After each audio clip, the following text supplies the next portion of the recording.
Las teorías de la consciencia son como cepillos de dientes, cada uno tiene el suyo y nadie quiere utilizar el del otro.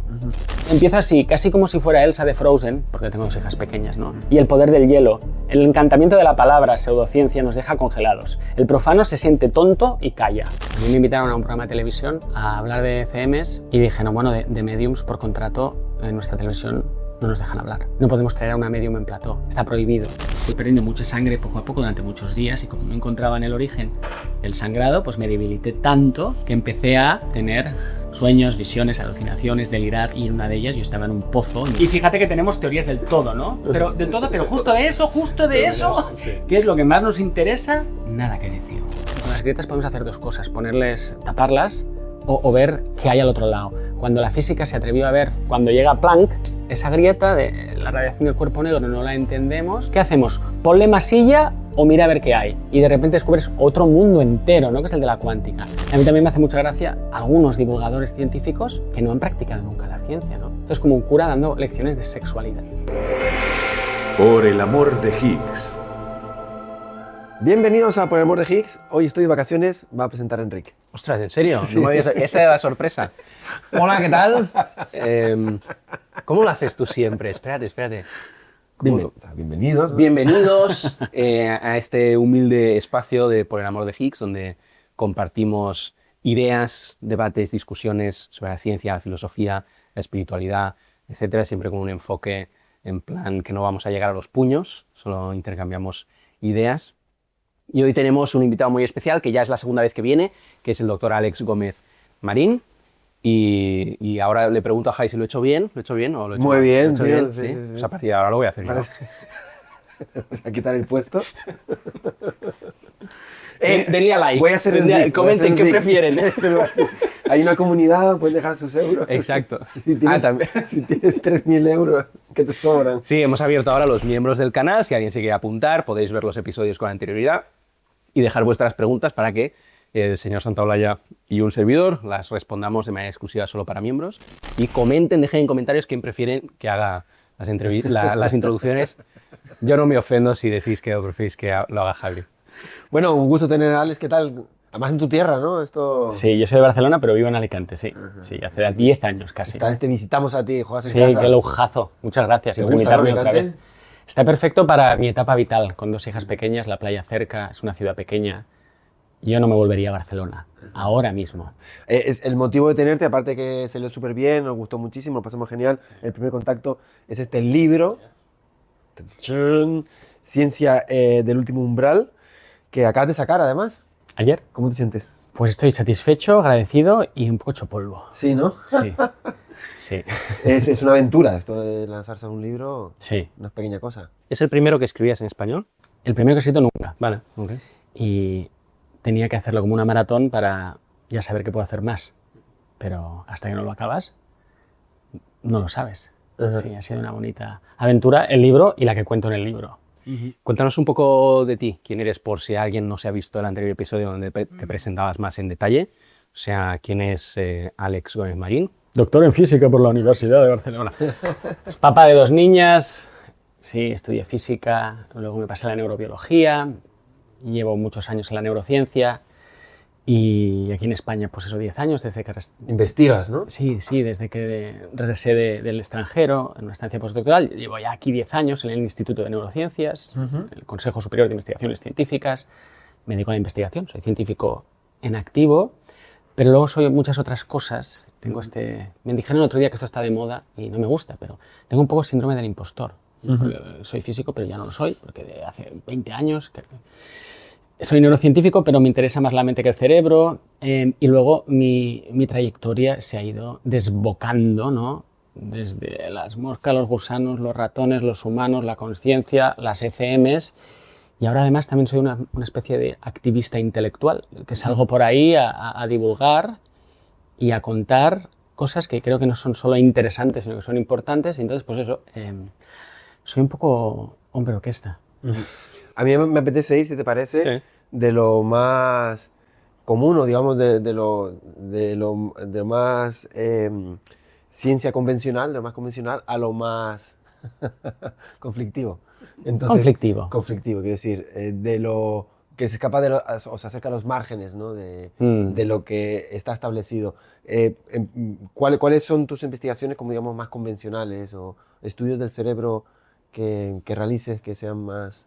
Las más convencionales las he dejado atrás, pero no hace tanto yo estudié durante muchos años cómo las 21 neuronas olfativas que tiene la larva de la mosca de la fruta en la nariz perciben, codifican, procesan la información del olor a plátano, el olor a piña, y cómo esa información en las neuronas se traduce y luego el animal la utiliza para orientarse.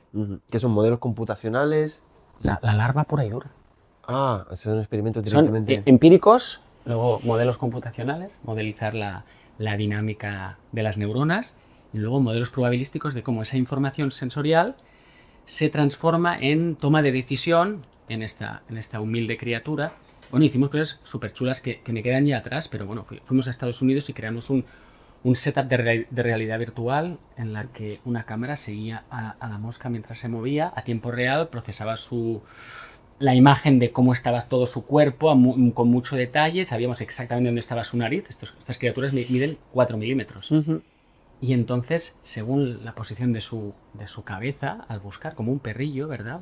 Van oliendo, según la posición activábamos luz azul y previamente habíamos creado unas moscas transgénicas que en su nariz tenían receptores de luz azul para que cuando incidiera la luz se abrieran los canales, dispararan las neuronas y la mosca se pensaba que estaba oliendo a plátano, pero era luz azul. Entonces, con este setup de realidad virtual, grabamos como el show de Truman para la mosca de la fruta. Hackeadas, mutantes. Era Hulk, era mutante, era Marvel metido en Matrix. Sí, literalmente. Y show de Truman. El show de Truman, porque claro, le podíamos crear una realidad, ella no sabía que no había plátano, pero lo buscaba. Entonces ahí podíamos controlar y investigar muy bien todo esto, ¿no? La primera parte sensitiva, sensorial, la segunda de procesamiento y la tercera de toma de decisión. Eso fue una maravilla. Y esto, si quieres lo que decías tú, quizá la neurobiología, bueno, más ortodoxa, pero también es puntera, ¿no? Pero sí, pura y dura, y además yendo a un organismo, ¿no? Y ir casi a lo molecular, casi, ¿no? De lo molecular al comportamiento. Y fuiste poco a poco, entiendo, que variando tus inquietudes. Sí. Y supongo que también dentro de tus propias líneas de investigación personales, ¿no? Abriendo camino, ¿no? Sí. En otras direcciones. ¿Cómo fue esa evolución? ¿Qué te pasó, ¿no? O sea, para abrir esa... Quizá como vosotros también, porque yo ya cuando estudiaba física en la facultad, hacía asignaturas optativas en la facultad de filosofía. Y bajaba y estudiamos filosofía de la naturaleza, me encantaba, ¿no? Y yo siempre he tenido estas inquietudes. Lo que pasó es que yo decidí, no me voy a tirar toda la vida estudiando la larva de la mosca de la fruta, no sé, me va a dar algo. O sea, yo soñaba que era una larva por las noches cuando la estudiaba, de verdad. ¿Y te ponían luces azules? Sí, porque yo me empaticé mucho con mi objeto / sujeto de estudio. Quizá ahí es donde yo empecé a darle al coco de, bueno, esto que estoy estudiando ya no es un objeto inerte como en la física, es un ser vivo. Sí. Y yo utilizo todo lo que sé. De hecho, me contrataron en un laboratorio de neurobiología para hacer un postdoc, pero yo no sabía nada de neurobiología. Me contrataron por mis capacidades como físico, pero yo tenía que aprender todo de lo que te digo, el microscopio confocal, los cruces genéticos y tal. Y yo decidí, no, la mosca de la fruta toda la vida no. Entonces me fui a un laboratorio donde estudiaban aprendizaje en ratones. Es otro problema. Y allí, quizá para no entrar en detalle, pero si queréis también, allí abrí campo y dije, wow, aquí igual la pregunta es cómo podemos comparar distintas especies animales. Ajá. Porque, fíjate, en física tenemos esta idea maravillosa de lo universalidad. Sí. Tú aprendes algo, aunque luego sabemos que las leyes se aplican a dominios, ¿no? Los hobbits, son cosas, ¿no? La cuántica, la relatividad, los fluidos, pero yo pensé, wow, si cada vez que quiero volver a estudiar un organismo distinto, un ratón, un delfín, un perro, un gato, tengo que empezar de cero, porque en biología muchas veces no hay tantos principios o leyes universales. Yo me empecé a interesar por este problema se llama la homología entre especies. Y qué principios conservados, que es un deje muy de físico, ¿no? ¿Qué principios universales hay para estudiar el comportamiento animal?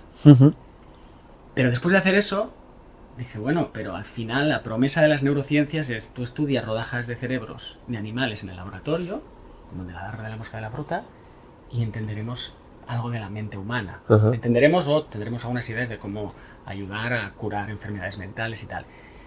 Y yo sospeché que eso no se iba a cumplir si, al menos para mi experiencia personal, mi vida, si me dedicaba toda la vida a estudiar moscas o gusanos. Entonces decidí cambiar otra vez y decir, bueno, vamos a estudiar a humanos. Vamos a hacer, ¿qué se puede hacer? Neurociencia en humanos. Con ratones hacías algo parecido, ¿no? Entiendo. Con ratones yo me dediqué mucho más a analizar todas las secuencias de comportamiento que tienen los ratones en la famosa caja de Skinner, que es otro pequeño show de Truman. Es una caja y una palanquita y se le puede dispensar agua con azúcar o algo de comida. Al animal se le deja hambriento antes y entonces, por casualidad, él descubre que cuando le da, cae, casi como la máquina tragaperras, ¿verdad? Cae una recompensa. Y es fascinante ver qué es lo que ellos están entendiendo de las reglas de ese pequeño mundo. Y cómo cada vez obviamente le dan más a la palanca, entonces puedes cambiar el protocolo de reinforcement, que se llama, ¿no? Y entonces puedes decidir tú, él no lo sabe, tú estás allí, que si le da 2 veces, tendrá, pero 3 no. O que si le da 2 veces en menos de un segundo, tendrá recompensa. Y ellos lo aprenden, lo descubren y lo aprenden y se acuerdan, ¿no? Y entonces puedes estudiar cómo lo aprenden y luego también, casi como en el colegio, qué aprende cada uno. Porque muchas veces en los artículos científicos el resultado es estadístico y es el ratón aprendió y dejó de aprender cuando está afectada esta área cerebral. Pero luego a mí también me interesaba la variabilidad de cada individuo. Bueno, ¿y por qué? ¿Qué pasa? ¿Que hay ratones tontos? Porque igual el tonto de la clase es el más listo. Había algunos que se escapaban de la caja y no le daban a la palanca. Bueno, este no contaba en el experimento, pero había sido el más listo de la clase. Entonces, bueno, pensé mucho sobre el problema de la personalidad o la individualidad en este caso en los ratones y el aprendizaje. Que si te fijas es una habilidad cognitiva que se puede estudiar, se estudia muy bien. La toma de decisión y aprendizaje en ratones. ¿Se los toma como autómatas o crees que...? No, de hecho el reto es que son, casi diría... ¿Conscientes? Casi diría que tienen libre albedrío. Casi. O al menos la variabilidad biológica, neuronal, hace que las decisiones sean muy idiosincráticas de cada animal. Por eso los experimentos son complejos si lo quieres mirar con mucha precisión, casi como un acelerador de partículas, si me permites, porque es que lo sabemos nosotros, importa si has dormido bien el ratón, que ha desayunado, ¿verdad? Importan muchas cosas y también la casualidad, de que por casualidad, por ejemplo, hubo un ratón, me acuerdo, porque además les grabábamos. ¿Les ponías nombre? Bueno, esto es otro tema. Llega un momento que les pones nombre porque ya tu objeto es un sujeto y luego los tienes que sacrificar. Y no es poco, ¿no? Porque al final estás utilizando algo para el conocimiento, pero es una vida. Los biólogos, para estudiar la vida, muchas veces lo primero que hacen es matarla. Había un ratón que, por casualidad, tratando de trepar, cayó en la palanca con los pies, ¡pum!, con las patitas, y descubrió esa contingencia de... Ese era el ratón supersticioso. Y si caigo en la palanca, con los pies, tengo recompensa. Y entonces toda su secuencia Era caer. era saltar sobre la palanca, era como el circo, ¿no? Y esto es maravilloso, ¿no? Es el comportamiento animal cuando lo miras de cerca, ¿no? En la estadística del resultado del artículo científico no hablábamos del ratón trapecista, ¿no? Pero te das cuenta cómo, wow. Si Esto es algo con unos calzoncillos rojos ligo. Voy a salir todos los días con los calzoncillos rojos para ese ligo, ¿no? O sea, la superstición. Pero bueno, él había aprendido algo y una parte era lo que nosotros objetivamente habíamos diseñado y otra parte era lo que él pensaba que funcionaba. ¿Y cómo llegó esa evolución al ser humano?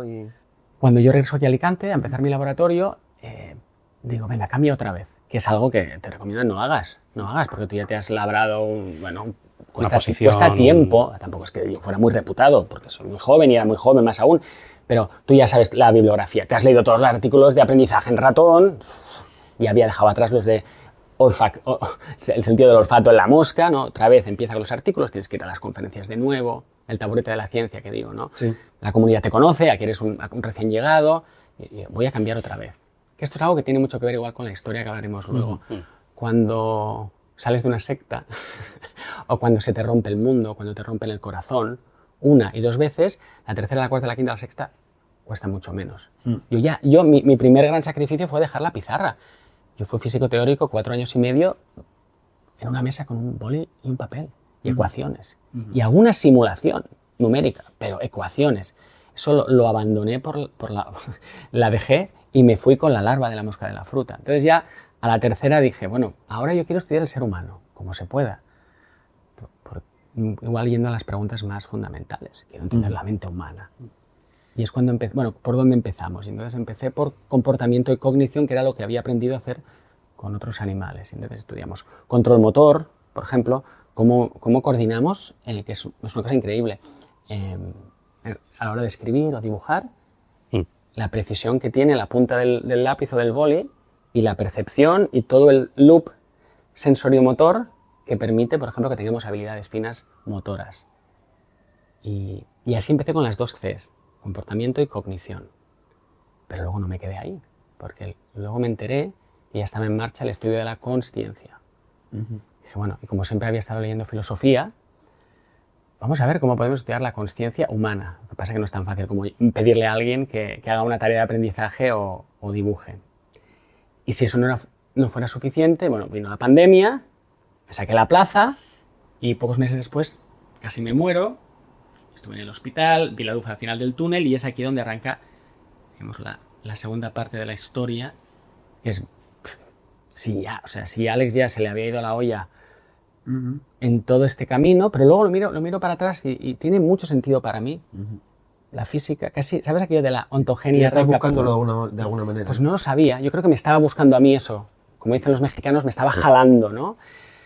Eso de la ontogenia recapitula la filogenia, que es esa frase que significa, que de hecho no es bien cierto en biología, pero bueno, que el desarrollo de un organismo individual pasa por los estadios de la historia de otras especies. Es como que yo empecé por la física, la biología, la neurobiología, la cognición, la consciencia, y ya cuando me pasó lo que me pasó dije, bueno, todo esto estaba muy bien, pero a mí ya no me interesa estudiar el comportamiento de las moscas. Me interesa ver qué pasa con nuestras experiencias normales y luego las anómalas, las experiencias que son extraordinarias y que creo que todo el mundo tiene, pero no contamos, porque nos da un poco de miedo que piensen que estamos locos o que somos tontos. Que te interrumpa, porque has dicho que viste la luz al final del túnel y eso la gente que no conozca tu historia puede pensar que es metafórico. Pero en tu caso no es metafórico, ¿no? O sea, literalmente te estabas muriendo y tuviste una ECM, ¿no? Entonces no sé si quieres contar un poco. Sí, claro, lo cuento siempre. Y de hecho es el trampolín para hablar. O sea, ahora yo me presento ya como el físico y neurocientífico que casi se muere y volvió para contarlo, ¿no? Es como el perfil de Instagram podría ser esto, ¿no? Tuve un sangrado en el estómago hace ya 4 años y medio, en marzo del 21, y me fui al hospital. Y no estaba en parada cardiorrespiratoria, reanimándome en la UCI, pero fui perdiendo mucha sangre poco a poco durante muchos días y como no encontraba en el origen el sangrado, pues me debilité tanto que empecé a tener sueños, visiones, alucinaciones, delirar, luego veremos qué puede ser, ¿no? Y en una de ellas yo estaba en un pozo y miraba hacia arriba y había una luz azul, ¿por qué he dicho azul? Una luz amarilla, porque he visto el libro, una luz amarilla y 3 figuras. La luz azul. Ah, claro, la luz luz azul azul del micro. Hablamos de eso antes. 3 figuras que me venían a buscar y yo estaba bien, no estaba con una paz infinita, eterna, pero estaba tranquilo, feliz. Y yo sabía que si aceptaba la ayuda de esas 3 figuras, pues me moriría, que saldría del pozo y me iría. Y regresé. Es una experiencia que se cuenta en 7 segundos, pero ahí el tiempo y el espacio. ¿Sientes que fue tu decisión? Yo siento que fue mi decisión, sí. Dijiste, Lo pedí. Sin palabras, que esta es otra cosa que es interesante. No teníamos una conversación, era telepático, en el sentido de que yo sabía todo lo que estaba pasando, había un estado de certeza, que eso también es muy interesante. Otra cosa es que yo esté equivocado ahora contando lo que me pasó, o la explicación de lo que me pasó, pero yo en ese estado tenía la certeza de lo que estoy haciendo allí, para qué han venido, gracias, quiero volver y regresé. Que luego, cuando estudias la literatura de las experiencias cercanas a la muerte, mucha gente se quiere ir.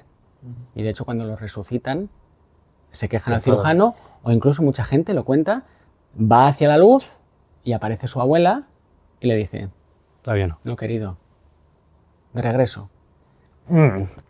Y vuelven, ¿no? En mi caso, tengo familia, tengo 2 hijas pequeñas, yo quería vivir mucho, ¿no? Y volví.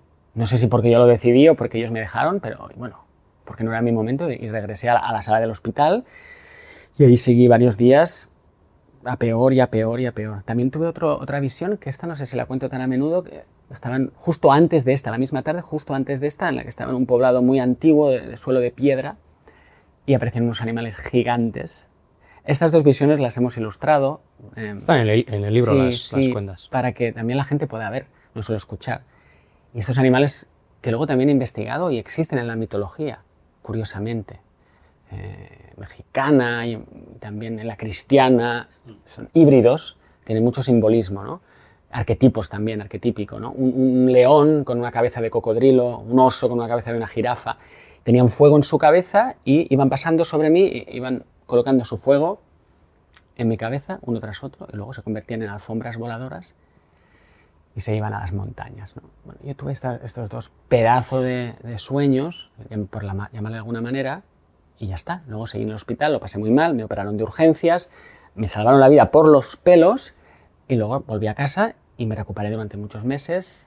Perdí 13 kilos, no tenía energía para nada, lo normal después de un postoperatorio donde se estaba muy cerquita, ¿no? Y fue, no recuerdo cómo, al cabo de unos meses que yo empecé a pensar qué es esto que me ha pasado.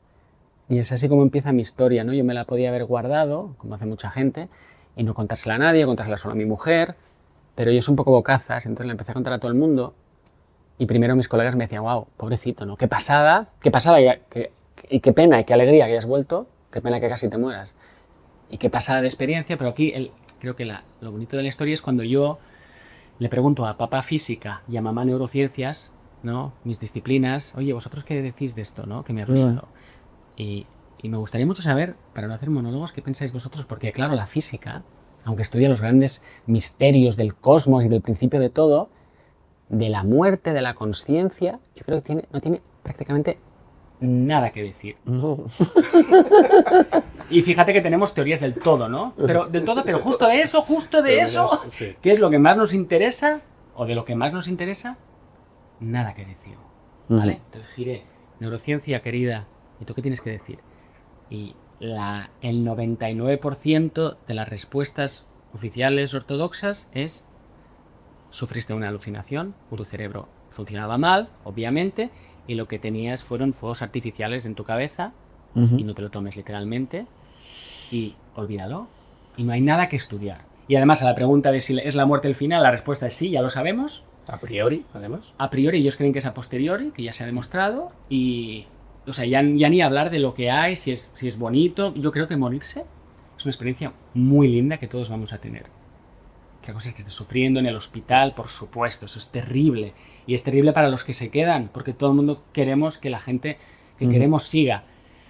Pero yo creo que en el momento de la transición, del tránsito, aunque sea hacia la nada, aunque se acabe todo, fíjate, aun siendo materialista, ateo, incluso yo a veces les llamo negacionistas, también para decir rebota y en tu culo explota, ¿no? Es decir, incluso para ellos, yo creo que morirse va a ser una experiencia muy bonita, ¿no? Pero la neurociencia decía, no, es que esas preguntas ni te las hagas, no pierdas el tiempo. Pero yo fui pesado, y entonces empecé a ver que no es la historia oculta, ni la conspiración contra, pero que quizá desde de la física y quizá desde las neurociencias hay maneras de pensar estos fenómenos y investigarlos empíricamente. Y estás en ello, entiendo que estoy en ello. Has dejado la ciencia más convencional y estás centrado en este tipo de investigaciones, ¿no? Sí. Que ahora volveremos a todo esto del DSM, pero por continuar este hilo, ¿Vale? ¿Ahora cuáles son tus investigaciones? Pues ahora se pueden englobar en tres, en el taburete que hablo, ¿no? Porque una es, antes de entrar en lo empírico, que es muy difícil de hacer, una es teórica. Que a veces la gente se piensa que la ciencia son solo datos. Bueno, haces experimentos y tal. Sin teoría es que para empezar no sabrías ni qué experimento hacer y luego los datos es como un bucle que se retroalimenta. Entonces yo estoy ahora poniendo mucha carne en el asador con el tema de las teorías de la consciencia. Estoy trabajando con Robert Lawrence Kuhn, que es un grande, muy veterano, que además de ser académico y muchas otras cosas más, inversor, además lleva 25 años con un programa en Estados Unidos que se llama Closer to Truth, más cerca de la verdad, entrevistando a la crème de la filosofía y la ciencia, además con una megaproducción casi del nivel de la BBC. O sea, bueno, es uno de los mejores programas de divulgación sobre filosofía de la mente que hay. Sí, y ya entonces él hace un año publicó un artículo que es un panorama, se titula Un panorama de todas las teorías de la consciencia. Y cuando él me lo mandó antes de publicarlo, yo le ayudé a comprimirlo todo en una figura donde están en aquel momento 230 y pico teorías de la consciencia. Y recientemente estamos trabajando juntos en una especie de Wikipedia de la consciencia, que es ese artículo científico trasladado a a una página web donde ahora ya hay más de 350 teorías. Está ampliado, o sea, hay más que las Está que... ampliado porque él sigue recibiendo más, y entonces hay un proceso que hacemos entre unos pocos de un poco... Como es enciclopédico, es una Wikipedia. Enciclopedia, sí, filtrar, pero digamos, la novedad es que pretende ser totalmente exhaustivo, completo, todo, luego autenticado, no sé la palabra en español, autentificado, verificado por los mismos teóricos, porque la mayoría, muchos están vivos, ¿no? Entonces, ellos mismos son los que nos dicen, le pongo el sello de que no es como Wikipedia, que esto también lo podemos hablar, las guerras y guerrillas que hay en Wikipedia, cuando te la cambian o te la cambian, ¿no? Los guerrillas skeptics, que tampoco me quiero meter en líos, ¿no? Pero Wikipedia daría, bueno, esto es Wikipedia, pero cada personaje que tiene su teoría nos dice que está ok, y luego visual, hemos hecho unas animaciones muy visual para que se pueda usar por los profesionales del campo, pero también para la gente que esté interesado. Claro, y esto está explotando, porque ahora con la inteligencia artificial, claro, la gente también nos manda teorías que ha creado con ChatGPT. Eso es infumable a veces, porque es la teoría cuántica basada en la hamburguesa. Y no todo vale. No todo vale. En algún momento hay que decir, bueno, si lo metemos todo, nos quedamos, al final, el ruido no nos deja oír la señal. Pero también es un abordaje muy inclusivo y muy pluralista.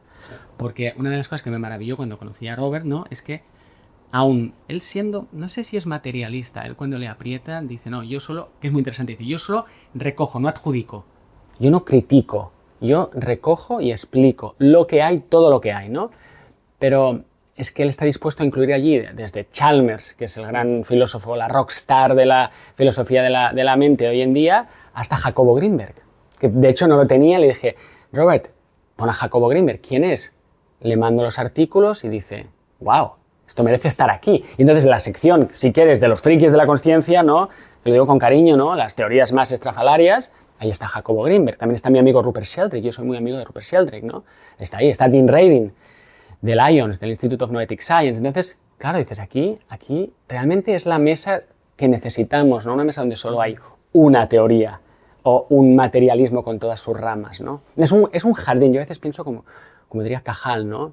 No es el monocultivo de cereal, es un jardín donde están todas las teorías. Bueno, y eso que es parte de divulgación, pero también es parte de currarte todas las teorías, organizarlas, ¿no? Luego también me dedico mucho a... Antes de eso, ¿este hombre sabe también de tu deriva intelectual al respecto de la conciencia? Sí, mi deriva al naufragio. ¿Sabes es a qué verdad, refiero, no? sí, O sea, sí. Porque también me gustaría hablar de la recepción de... Porque antes hablabas de que te tomaron medio broma, que te criticaron, pero Claro. yo entiendo que tu campo es un poquito más abierto que la física, a lo mejor. Mi campo, el de las neurociencias, Sí. yo creo más cerrado. ¿Sí? Sí, porque la física, como estamos acostumbrados, sin banalizarlo, a que si no me cuadra algo, me invento 3 dimensiones más, ¿no? A cosas y locas, ¿no? Que luego hay verdadera precisión increíble, ¿no? Si este principio de simetría no se me cumple, pues si hay un vaso, habrá un antivaso, habrá un antivaso. Luego es verdad que lo vas a buscar y encuentras el antivaso, ¿no? A X megaelectronvoltios, ahí está, ¿no? Tú lo hiciste en el CERN, ¿no? Sí. O sea, tú lo sabes mejor que nosotros, seguro. Para eso son muy abiertos los físicos, son muy audaces. Los físicos cuánticos tuvieron que dejar sus bases clásicas y casi pensar lo imposible. Que es lo que más me gusta ahora, es cómo pensamos lo imposible. Así acabo el libro y así me gustaría empezar el siguiente. Los neurocientíficos no. O sea, los neurocientíficos tenemos teorías más o menos de estar por casa, tecnología infinitamente poderosa, por eso pudimos hacer lo de la mosca de la fruta, ¿verdad? Y lo que hay ahora, hoy pueden trocear como lonchas de jamón de York todo un cerebro. El del ratón, aunque sea pequeño, cuesta mucho, pero el de la larva de la mosca de la fruta y la mosca adulta, la del vino, la que se pone lo han troceado todo, han mirado todos los cortes, los perfiles de las neuronas que pasan por ahí y los han conectado todo y han publicado el conectoma entero de la mosca adulta. El mapa entero, el Google Maps, ¿no?, del cerebro de la mosca, ¿no? Pero conceptualmente yo creo que no. Yo creo que la neurociencia conceptualmente va muy cojita. Filosóficamente yo creo que es terrible, pero bueno, ese es otro tema. Me preguntabas por Robert. Sí, es curioso porque, claro, cuando yo he ido contando no solo el trabajo que hacemos juntos, sino mis intereses por los márgenes de la consciencia, ¿no? por la percepción extrasensorial, por las experiencias cercanas a la muerte. Cuéntame más. Cuéntame más. Y yo a veces tengo un poco, no es mieditis, porque si son mis colegas científicos, sobre todo con los que yo, colegas de verdad, ¿no? Como sois vosotros, ¿no? Yo debería poderles contar lo que hago, ¿no? Y lo hago, pero sí que me mira con un poco de sorpresa, ¿no? Recientemente, por ejemplo, me he hecho muy amigo de un gran neurobiólogo, neurocientífico británico, se llama Anil Seth. Es conocidísimo Anil Seth, ¿no? Y lo encontré en un simposio privado y discrepamos muchísimo, muchísimo. De hecho, yo digo que es mi materialista favorito y que en casi todo estamos en desacuerdo. Pero tuvimos un encuentro en un piano, donde él estaba sentado tocando el piano y yo aparecí por ahí, casi que era romántico. Y le dije, Anil, cuando quieras, si tienes un rato me gustaría hablar contigo, que no lo había visto nunca en persona, ¿no? Y me dice, sí, tú has hecho una reseña de mi libro. Él tiene un libro muy vendido que se llama Being You, no sé cuál es la traducción en español, sobre la consciencia. Y digo, sí, yo le había hecho una reseña un poco cabrona de su libro. O sea, le habían dado palos, como yo sabía, por todos lados. Eso que hacemos los académicos a veces, ¿no? Y se sentó conmigo en el piano, abrió su ordenador, dice, vamos a leer tu reseña. Y yo pensé, ay Dios mío, ay Dios mío. Y durante 1 hora y media, pues esto que pones aquí es muy interesante. Bueno, esto no estoy de acuerdo. Buah, esta frase me ha hecho gracia. La verdad que aquí la has dado, no sé qué. Y yo descubrí, ¿no?, que a veces podemos ser muy colegiales, ¿no?, muy cercanos con gente con quien discrepamos. Entonces ahora yo estoy un poco más tranquilo, ¿no?, porque entre mis colegas... O sea, mira, yo te lo diría así, os lo diría así, los verdaderamente científicos no debería, a ellos no les debería asustar que tú te hagas preguntas locas. De hecho, tendrían que decir, wow, qué bien, y ahora hazlo bien, eso sí, hazlo bien. Bueno, entonces el tema de las teorías, que para mí es lo más importante. Luego ahora he empezado hace poco, a reestudiarme la física, porque yo creo que no solo con las teorías de la consciencia vamos a solventar el problema de la mente, de la muerte, del universo y todo lo demás. Y entonces, bueno, es difícil, pero creo que necesitamos ver qué ha pasado también por controversias recientes, también digo toda cuántica, ¿no? A ver qué dice la cuántica. He hablado con José Ignacio Latorre, que fue mi profesor en la Universidad de Barcelona, yo creo uno de los mejores físicos cuánticos que ha tenido este país, ya no está aquí. Ya no está aquí en este país, está aquí en este mundo, pero se fue. Y bueno, repensar. Está este divulgador genial, le conoceréis, Kurt Jeinmongel, tiene un podcast que se llama Theories of Everything, y él habla con todos los físicos, todos los que tienen teorías del todo, ¿no? Entonces, ahí hay un megaproyecto teórico, que es las teorías de la consciencia, el mapa de las 300 y pico, las teorías del todo, que llegan a ser incomprensibles ya, con los álgebras de y yo creo que ahí es donde... ¿Por qué os cuento todo esto? Bueno, me lo habéis preguntado. Y segunda, porque para luego hablar de los datos hay que tener marcos. Y entonces, cuanto más sofisticados sean los marcos y más plurales, más opción habrá de que luego nos cuadren las interpretaciones. Esta es la pata teórica. O está la empírica, que es la más loca, o que los experimentos o los estudios que se hacen empíricos de estos temas, y podemos coger cuál queréis que toquemos, son muy difíciles. Por ejemplo, si alguien se muere, yo cuando estudiaba la mosca de la fruta, pues preparaba 50 moscas y una por una las iba colocando en la realidad virtual y venga, a repetir. Venga, por el plátano, una, otra, como las pulgas, ¿no?, del circo. Y si ahora quiero estudiar experiencias cercanas a la muerte, no pongo un anuncio en la facultad y digo, a ver, estudiantes de segundo curso, ¿quién quiere morir? Vamos a hacer a las 10, 10 y media, tal, los permisos de ética, todo bien, tal. Es una broma, pero no. Tienes que irlas a estudiar a los hospitales. Pero los hospitales no están para hacer investigación, están para salvarle la vida a la gente. Y además, la gerencia y toda la coordinación no se van a meter en líos. Entonces tienes que colaborar con cirujanos o con enfermeros o enfermeras que estén muy cerca de estos fenómenos. Y además colaborar, pero luego poder bajar instrumentación es muy complicado. Está el caso que cuento aquí de Sam Parnia, que es un neurocientífico muy conocido y pionero en el estudio de las experiencias cercanas a la muerte, que él ha conseguido en su hospital de Estados Unidos, cuando alguien se muere, llega en ambulancia al hospital, lo están reanimando, baja otro equipo y le pone un electroencefalograma, pero sin molestar, porque le están tratando de salvar la vida, para ver si, por lo menos la parte más superficial de su cerebro, está apagadita, porque eso es lo que mide un electroencefalograma, es como poner el oído en la pared.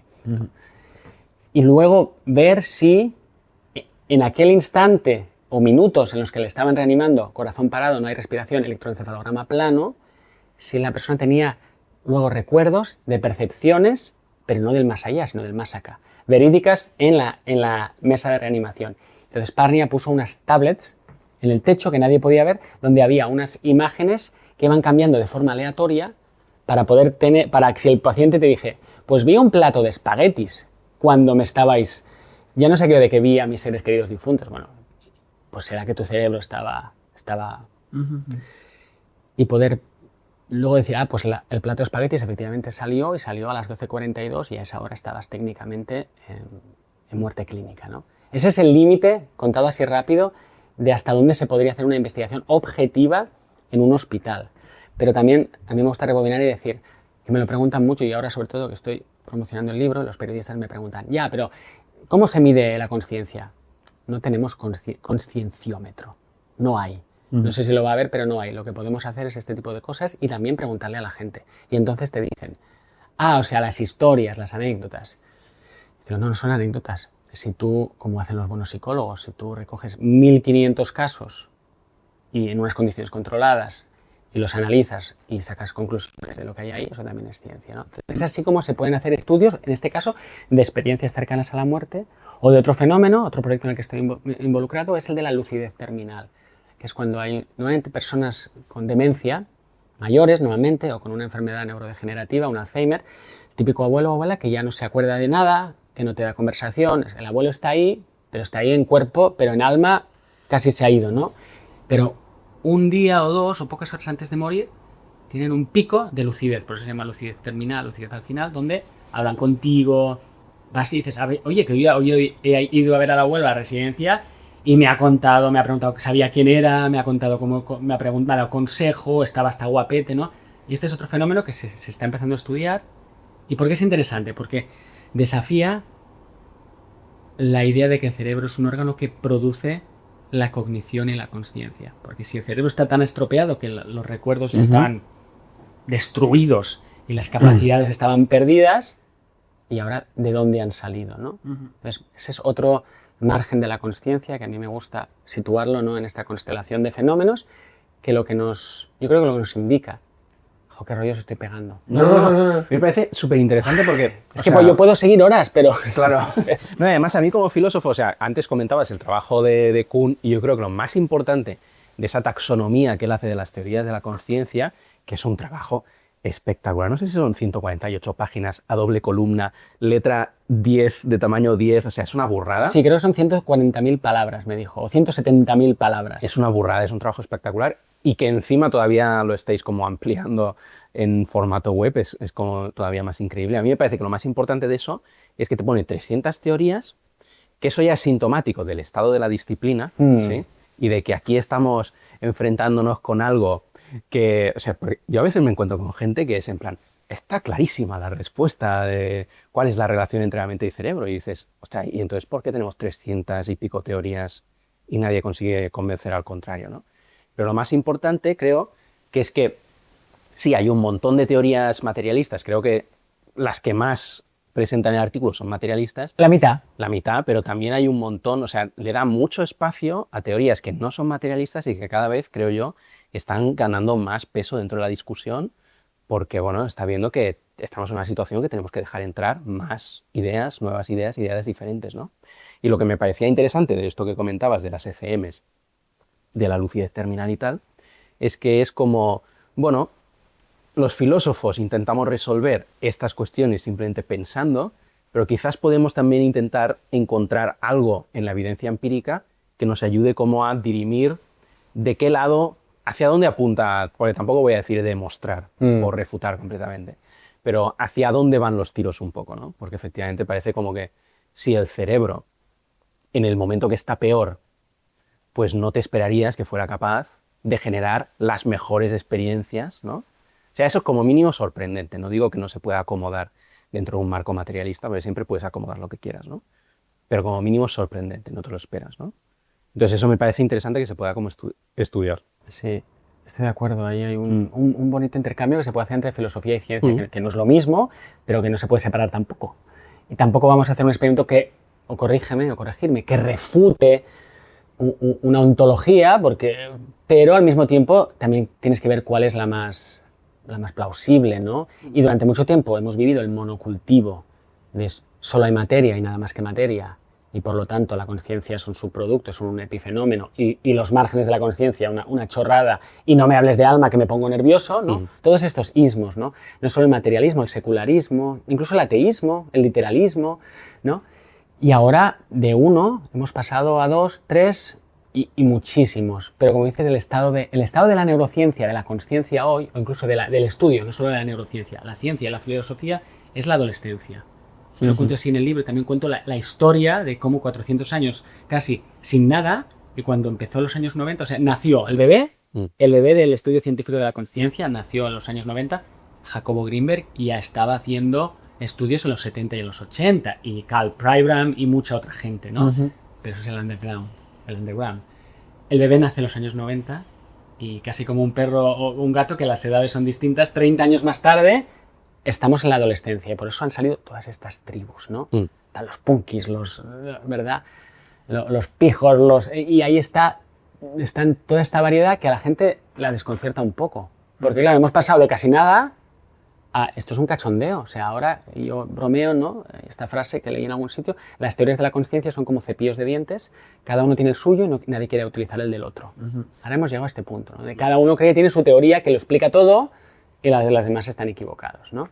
Pero para mí es buena noticia, porque en ese pluralismo ahora tenemos un poco de espacio mental para pensar. Y además, como al mismo tiempo, por alguna razón, las experiencias cercanas a la muerte, que empezaron a estudiarse hace 50 años, que tampoco no es mucho en Estados Unidos, con Raymond Moody, en España ha habido muy poquito. Aquí hago un tributo a los 4 o 5 doctores normalmente, no necesariamente científicos, normalmente son doctores porque... Médicos, ¿quieres decir? Sí, médicos, sí, que se lo encontraban, ¿no?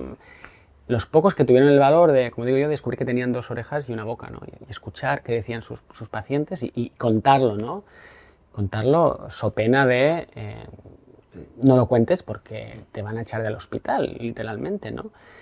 Y ahora, estos fenómenos, ECMs y muchos otros, yo creo que cuadran muy bien con estas teorías, porque ahora hay un buen juego, ¿no? Porque estas teorías nos ayudan a pensar cosas que hasta ahora pensábamos que eran imposibles.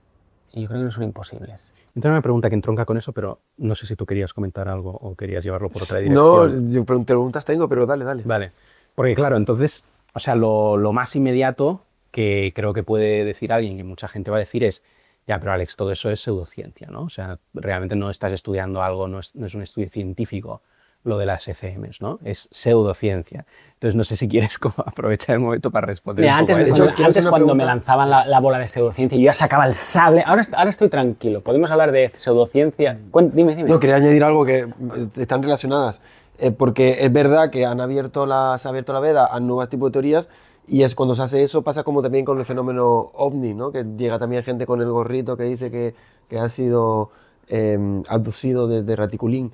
Entonces, ¿existe también esto en la neurociencia? ¿Existe digamos, ese lado un poquito más extremo? ¿Y cómo se delimita? Yo creo que entronca con la otra. Sí, se pueden juntar las dos preguntas. Existe, claro que sí. Y yo me relaciono con gente así también. Es muy interesante. Sí, no entiendo. Porque easy, ¿no? Esto es como decía el Señor de los Anillos. En Hobbiton se vive muy bien. Yo soy un hobbit, ¿no? Estamos ahí muy bien. Pero cuando te vas al reino de los elfos o hasta Mordor, pues te puedes encontrar criaturas rarísimas, algunas te pueden matar, pero la aventura está allí. O sea, yo hablo con esta gente, ¿no? Pero sí, cuando abres es como el destape, ¿no? O la revolución sexual, ¿no? Todo el mundo quiere entrar. De no y nunca a de cualquier manera y todo vale, ¿no? Bueno, ese es el péndulo también, el péndulo de sabemos que no, y esa presión y ese vacío ahora ha hecho que es verdad que esto explote, y entonces hay que ir con cuidado también. ¿Cómo se delimita? ¿Cuál es qué te pedirías tú a una teoría para que decir, bueno, me va a tomar en serio, lo voy a mirar? Vale. A ver, el criterio de marcación que hablan los filósofos, ni ellos mismos han solucionado. Joder, tío, ponte a trabajar. No, joder, es que hacer vídeo de YouTube. Pero el problema es vuestro, porque lo que estamos estudiando es vuestra actividad. Sois como Pimpinela, ahora lo he visto. No, pero es verdad, es difícil realmente de marcar, porque haces unas ciertas definiciones de la ciencia y entonces pensando sobre eso ves que esa definición incluye algo que quieres excluir. Y luego haces otra definición para arreglar eso y la nueva definición resulta que excluye algo que querías incluir. Entonces ahí está el problema. Estas definiciones es de complicado. 20 puntos. Sí. Así. Es como, Y, a ver, al final incluso hay filósofos que dicen, pues no Imposible. definamos, ¿no? Porque también tenemos un montón de problemas definiendo conocimiento, definiendo muchas Inteligencia. cosas. Inteligencia, que a veces... Vida. Realmente vida es muy difícil de marcar muchos Materia, conceptos. tiempo, Dar espacio. condiciones suficientes y necesarias, ¿no? Es muy difícil. Entonces quizás a lo mejor pues no hay que definir y ir un poco caso por caso. Pero definir bueno. es necesario para poder hablar. Sí, pero el problema de definir, o sea, sí, no. Muchas veces nosotros aprendemos conceptos no porque me los definen, sino porque me dan ejemplos de las cosas. Y entonces ya, bueno, con eso intuitivamente funciono, ¿no? Pero, o sea, a veces el problema que tiene definir, 2000 años de filosofía para esto. bueno, que es lo que hay. O sea, tampoco es nuestro trabajo definirlo todo. O sea, también la propia idea de que hay que definir las cosas es una idea filosófica que podemos poner en cuestión muchas veces. Yo digo define. Cuando la gente me dice define, digo define tú. Tú primero, define. Ah, amigos, como el chiste de camarero pruebe la sopa, ¿no? Pero entonces sí que, o sea, yo estoy de acuerdo con Javi en que entonces hay ese problema de, vale, pero ¿qué hacemos para que no entre tampoco absolutamente todo el mundo, ¿no? Entonces, ¿cuál es como tu... Bueno, ¿qué es lo que dices a eso? ¿O qué... Bueno, para empezar, a mí no me gustaría que hubiera una norma absoluta universal, porque eso suena un poco totalitarismo conceptual, ¿no? Y es peligroso. La palabra que no me gusta decir, peligroso, ¿no? También es peligroso que nos pasemos por el otro lado. A ver, por ejemplo, Robert Lawrence Kuhn, cuando le preguntan cuál ha sido su criterio, pues es bastante laxo. O sea, no se come cualquier mierda, dicho así, ¿no? Sobre todo estas que vienen generadas por inteligencia artificial, que al final aquello, pero si la teoría, bueno, hay criterios, ¿verdad? Que sea coherente, que sea consistente, o que no se refute a sí misma, ¿verdad? Que no tenga contradicciones dentro, ¿no? Que más o menos, incluso, iba a decir, que haga predicciones, pero hay teorías que igual todavía no hacen predicciones, o si las hacen no sabemos ni cómo las podríamos comprobar. Por ejemplo, no sé, y ahora igual me lanzo a la piscina que no toca, pero cuando Einstein hizo sus teorías, pues igual aún a nadie se le había ocurrido cómo podíamos ver cómo un haz de luz se desvía. Y luego, sí, Eddington u otros dijeron, no, vamos a hacerlo con un eclipse. ¡Qué ideón! Pero antes, ¿no? Antes igual uno no podía ver ni cómo iba a testar esa idea. Luego hay gente que se queda encallada, ¿no? En refutar. Que obviamente si haces ciencia tienes que poder hacer un experimento y ver por dónde van los tiros. Pero incluso cuando se refuta una teoría, se sabe, porque es lo que pasa, la gente le hace remiendos y la vuelve a presentar. O sea que no es que todo valga, yo creo que tiene un poco de sentido común y yo creo dar un poco de rienda suelta a ver hacia dónde llega. Por ejemplo, una teoría puede ser una herramienta para la imaginación, aunque esté muy equivocada. Y eso te sugiere hacer un experimento y luego ese experimento va por otro lado completamente distinto, pero esa teoría ya cumplió su servicio, ¿no? Aunque no sea cierta. Y luego además las teorías ya sabemos que nunca son ciertas del todo, porque siempre vendrá una corrección después, ¿no? Respecto a la pseudociencia, yo solo quiero leer al principio, si me permitís. Yo escribí ¿No te vas a anunciar a ti mismo por leer un trozo de tu libro? Soy novato, ¿eso se puede hacer? Si se puede hacer, me denuncio. No, pero yo escribí este capítulo muy enfadado y mi editor, menos mal, me dijo, bájale, nadie Alex. quiere leer a un Alex enfadado. A la gente, que espero que lo lea gente de todo tipo, no le interesa necesariamente tus batallas internas con los dogmáticos escépticos, con los materialistas que yo les llamo. Entonces, pero sí que siempre empiezo así, casi como si fuera Elsa de Frozen, porque tengo 2 hijas pequeñas, ¿no? Y el poder del hielo. El encantamiento de la palabra pseudociencia nos deja congelados. El profano se siente tonto y calla. ¿Profano? Yo tuve una experiencia de pseudociencia. Vale. Terrible. A la vez, el profesional teme que su reputación caiga en picado por el estigma de la palabra P. Y quizás ya no se atreva ni a tocar el tema, ¿no? Los científicos no somos siempre tan valientes como se puede pensar. Y luego sigo contando, ¿no? Pero ya no me importa mucho la de pseudociencia. ¿Mucho o poco? Poco. Te diré así, mal dicho, que me la suda ya. Me la suda. Y luego me puedo poner yo enfadado y tal, ¿no? Pero muchos de los que dicen pseudociencia, otro taco, no tienen ni puta idea de estos temas. Solo tienen una ideología y un grupo de palmeros y funcionan como una secta ideológica, ¿no? Y yo durante mucho tiempo pensaba, venga, vamos ahí, como cuando eres adolescente y vamos a pegarnos por la calle. Ay, no, que me he hecho mayor. Ya, o sea, no. A veces hay que discutir, hay que razonar y hay que debatir. Si viene de buena fe, si viene de buena fe.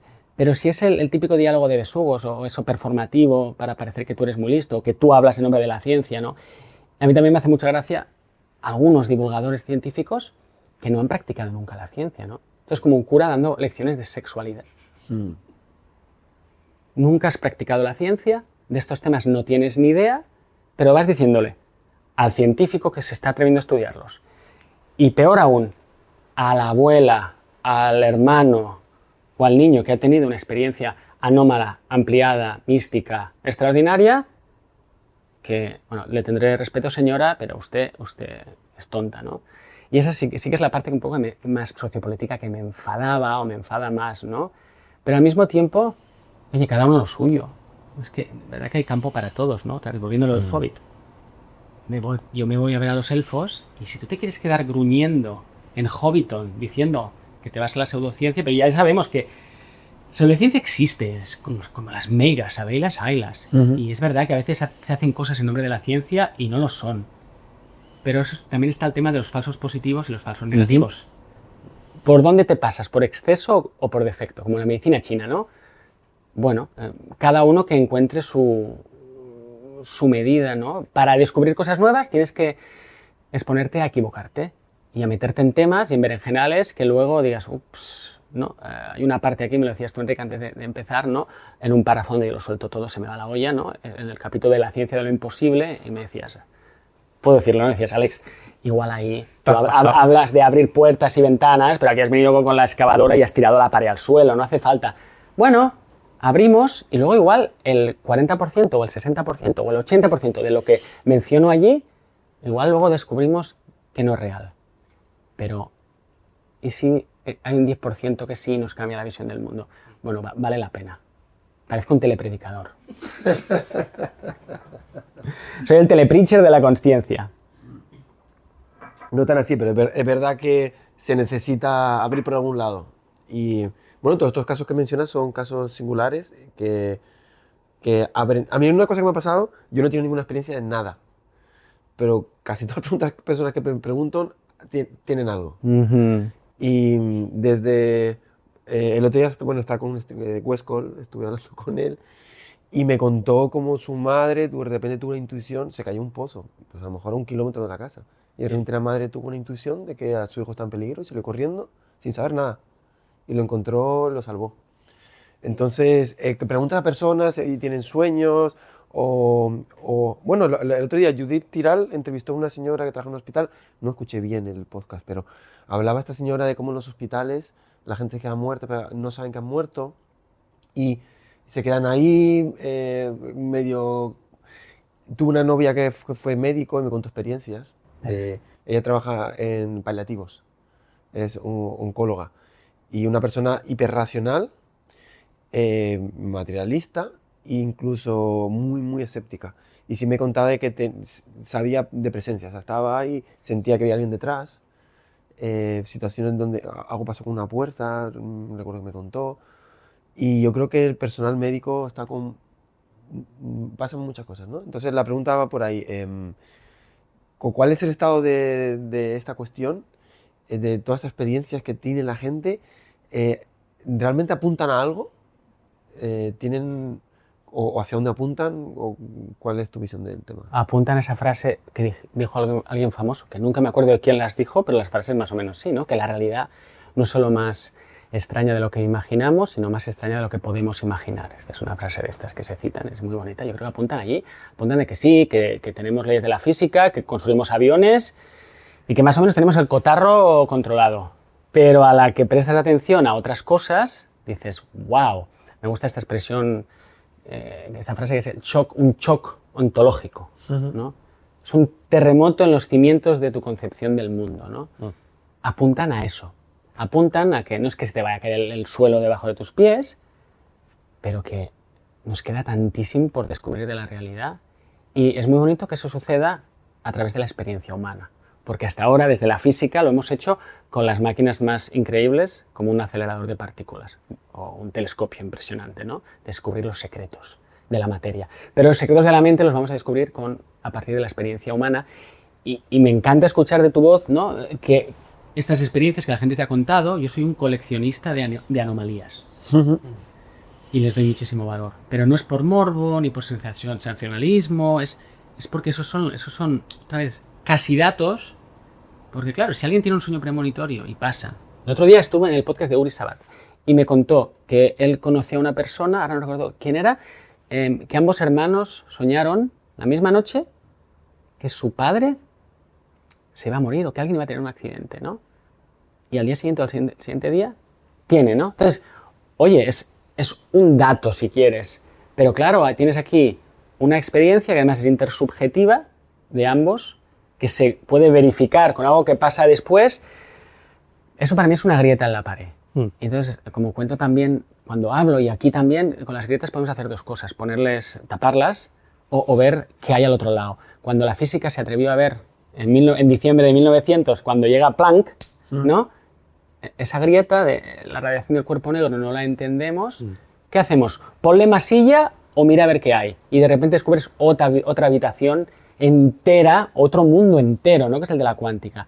Pues yo creo que todas estas experiencias son como distintas grietas que nos están diciendo a dónde apuntan. Apuntan a que somos más que materia, apuntan a que hay realidades intangibles que no, por no ser materiales o por no ser objetivables o medibles ahora o nunca dejan de ser reales, que probablemente haya vida más allá de la muerte y que todo lo que nos han dicho, todo no, casi todo, o muchas cosas que nos han dicho varias tradiciones, religiones, pero a veces cuando digo esto me dicen, es que eres cristiano y no lo confiesas. No, no lo soy, no pasa nada. Pero la historia de la humanidad, excepto la ciencia, estos últimos 400 años en Europa, siempre han apuntado a los chamanes, no hace falta que te vayas al Vaticano, los chamanes, los yogis de la India, que todo esto existe, está allí, ¿no? Y ahora cuando entro a una cafetería, me imagino, hay 20 personas, ponte, y yo digo, wow, de aquí 13 o 14, o seguro que conocen a alguien que ha tenido una experiencia cercana a la muerte y ha estado en el túnel. Y 4 más, sueños premonitorios, y otro, una experiencia telepática, y otro, un sueño lúcido, donde, etcétera, etcétera. Es muy común, es que es muy común. Y pensábamos que no lo era, ¿verdad? Yo creo que hasta ahora pensábamos que era algo friki, algo raro. Yo sí lo he tenido como común, pero sí lo he tenido más como casualidades. Casualidades. Y siempre he etiquetado como casualidades, nunca me ha pasado a mí. Es una cosa que siempre me ha dado rabia, que nunca he tenido nada, ni nadie muy cercano. Nada de nada. Mi madre tuvo algo con mi padre murió, y justo el poco tiempo la persiana que está mi padre obsesionado con que no se arreglaba, y de repente se arregló sin hacer nada. Una cosa así como... Para mí fue una casualidad, le dije, mamá, es una casualidad, y sí, con mi vida. Vale. Pero es verdad que yo siempre he etiquetado estas cosas como casualidad y nunca las he tenido en mi círculo. Pero es verdad que cuando las sumas todas, pues, sorprende, ¿no? Igual aún no se prestan al método científico. Porque no. una cosa única, de algo único no se puede hacer ciencia. Este es un argumento súper, a ver qué te parece, Enric, ¿no? Como experto filosófico aquí, un argumento súper breve y sencillo para mostrar o demostrar que hay lugares donde la ciencia no llega que son bien reales. De algo que no se repite no se puede hacer ciencia, pero hay. De hecho, casi todo lo que sucede no se repite. Por tanto, la ciencia no llega a todas partes. Por lo tanto, el cientifismo es la peor pseudociencia que hay, ¿no? Volviendo a estas experiencias, claro, casualidad, causalidad, y no tenemos muchas más opciones, ¿no? Y en el fondo el azar no deja de ser unas causas que no sabemos, ¿no? Pero ¿y si hay otros principios, ¿no? que en la naturaleza, más allá de la causalidad eficiente, mecanicista, ¿no? Porque Aristóteles tenía 4, o sea, que hay muchas maneras de pensar lo que sucede, ¿no? Y esta es otra cosa, que está aquí todo el rato y en mi trabajo es mi gran reto. Yo estudio el qué, muchas veces sin tener ni puñetera idea de cómo. Y cuando lo cuentas, te dicen, ¿pero cómo lo explicas? Y parece que no tienes explicación, el explicacionismo, o explicacionitis, ¿no? Tienes explicacionitis. Si no tienes explicación, bueno, la ciencia cuando estaba creciendo hacia lo desconocido, tenía fenómenos para los que no tenía explicación y muchas veces no sabía ni cómo la podría tener. Otra vez, la física cuántica es un buen ejemplo. Pasan cosas, ¿no? El experimento de la doble rendija, eso pasa, pero no tengo ni idea de cómo voy a acomodar eso que está pasando en mi marco teórico.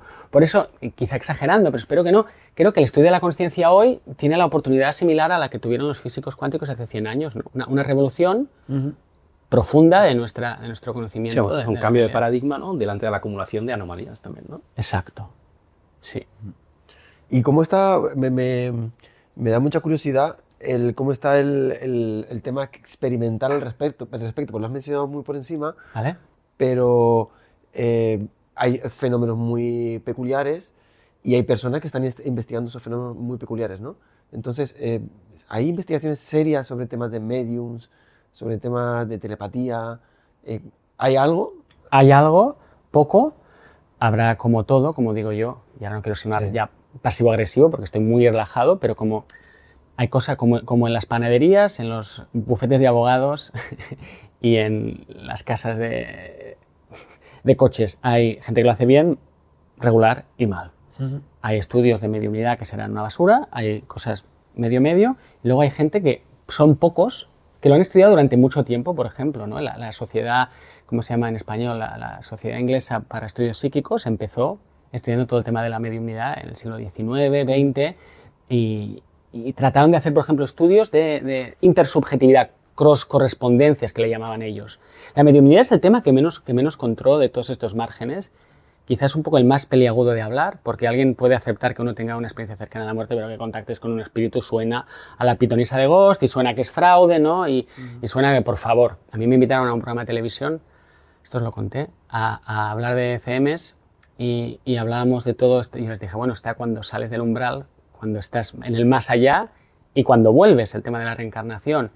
Y dije, no, bueno, de mediums por contrato en nuestra televisión no nos dejan hablar. No podemos traer a una medium en plató, está prohibido. Y yo dije, wow, está prohibido, ¿eh?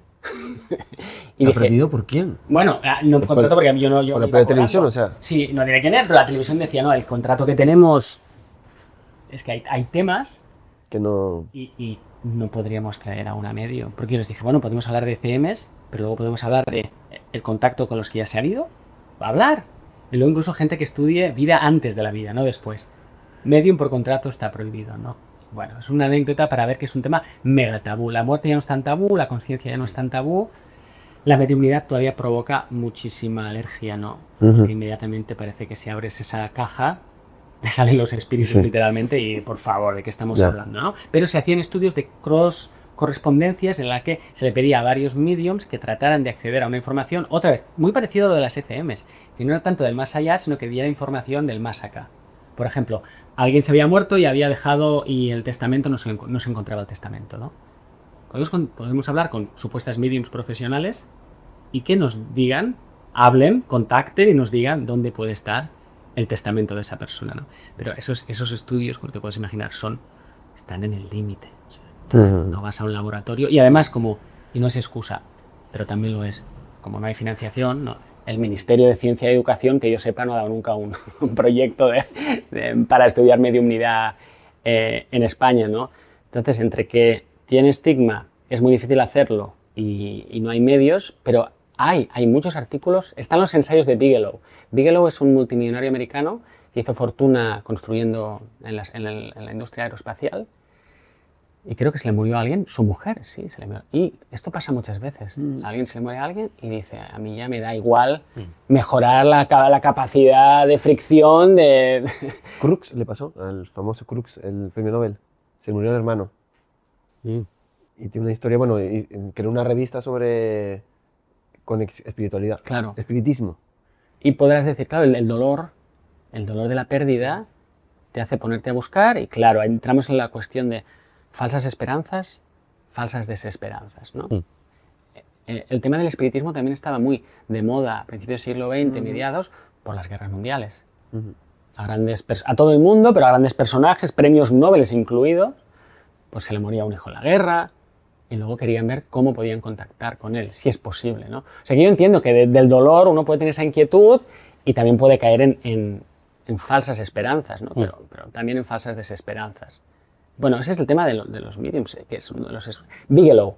Bigelow está tratando de financiar, tiene mucho dinero, estudios, ensayos, lo cito también aquí en el libro, que si alguien quiere leerse 5 volúmenes así, que es la mejor, ha recogido, hace un concurso, lo hizo a base de, ¿no?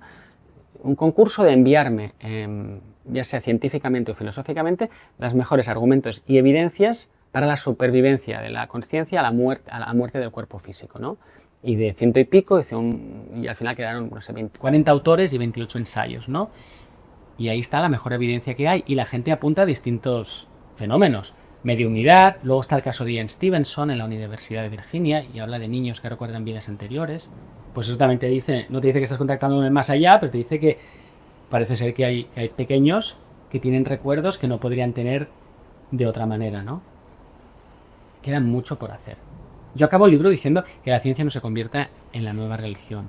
Yo no vengo aquí a decir en nombre de la ciencia hemos ilustrado y cuando te mueres la vida sigue. Eso es más dominio de la religión. No.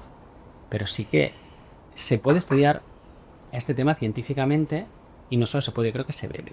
Porque a todos nos interesa saber si es que hay algo que puede ser. Aunque también habrá que esperar a que nos moramos. Eso también lo tengo claro. Si lo quieres saber, al final, mi editor, que le adoro porque me ha ayudado un montón, cuando ya lo teníamos todo hecho, me dice, igual podríamos hacer un apéndice, algo así como, ¿sabéis la contra de la vanguardia?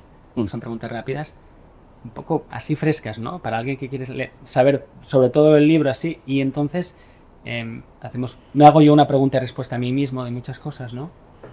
Y ahí está de, bueno, ahí vienes después de ¿tú qué crees? Y yo digo, creo que tiene buena pinta. Entonces yo mismo me pregunto, ¿pero me lo puedes demostrar? Y digo, no, que si tienes prisa, Muerte. tienes que morir. Y entonces lo verás. Pero claro, si creías que no había nada y tenías razón, tampoco lo sabrás. Puedes volver.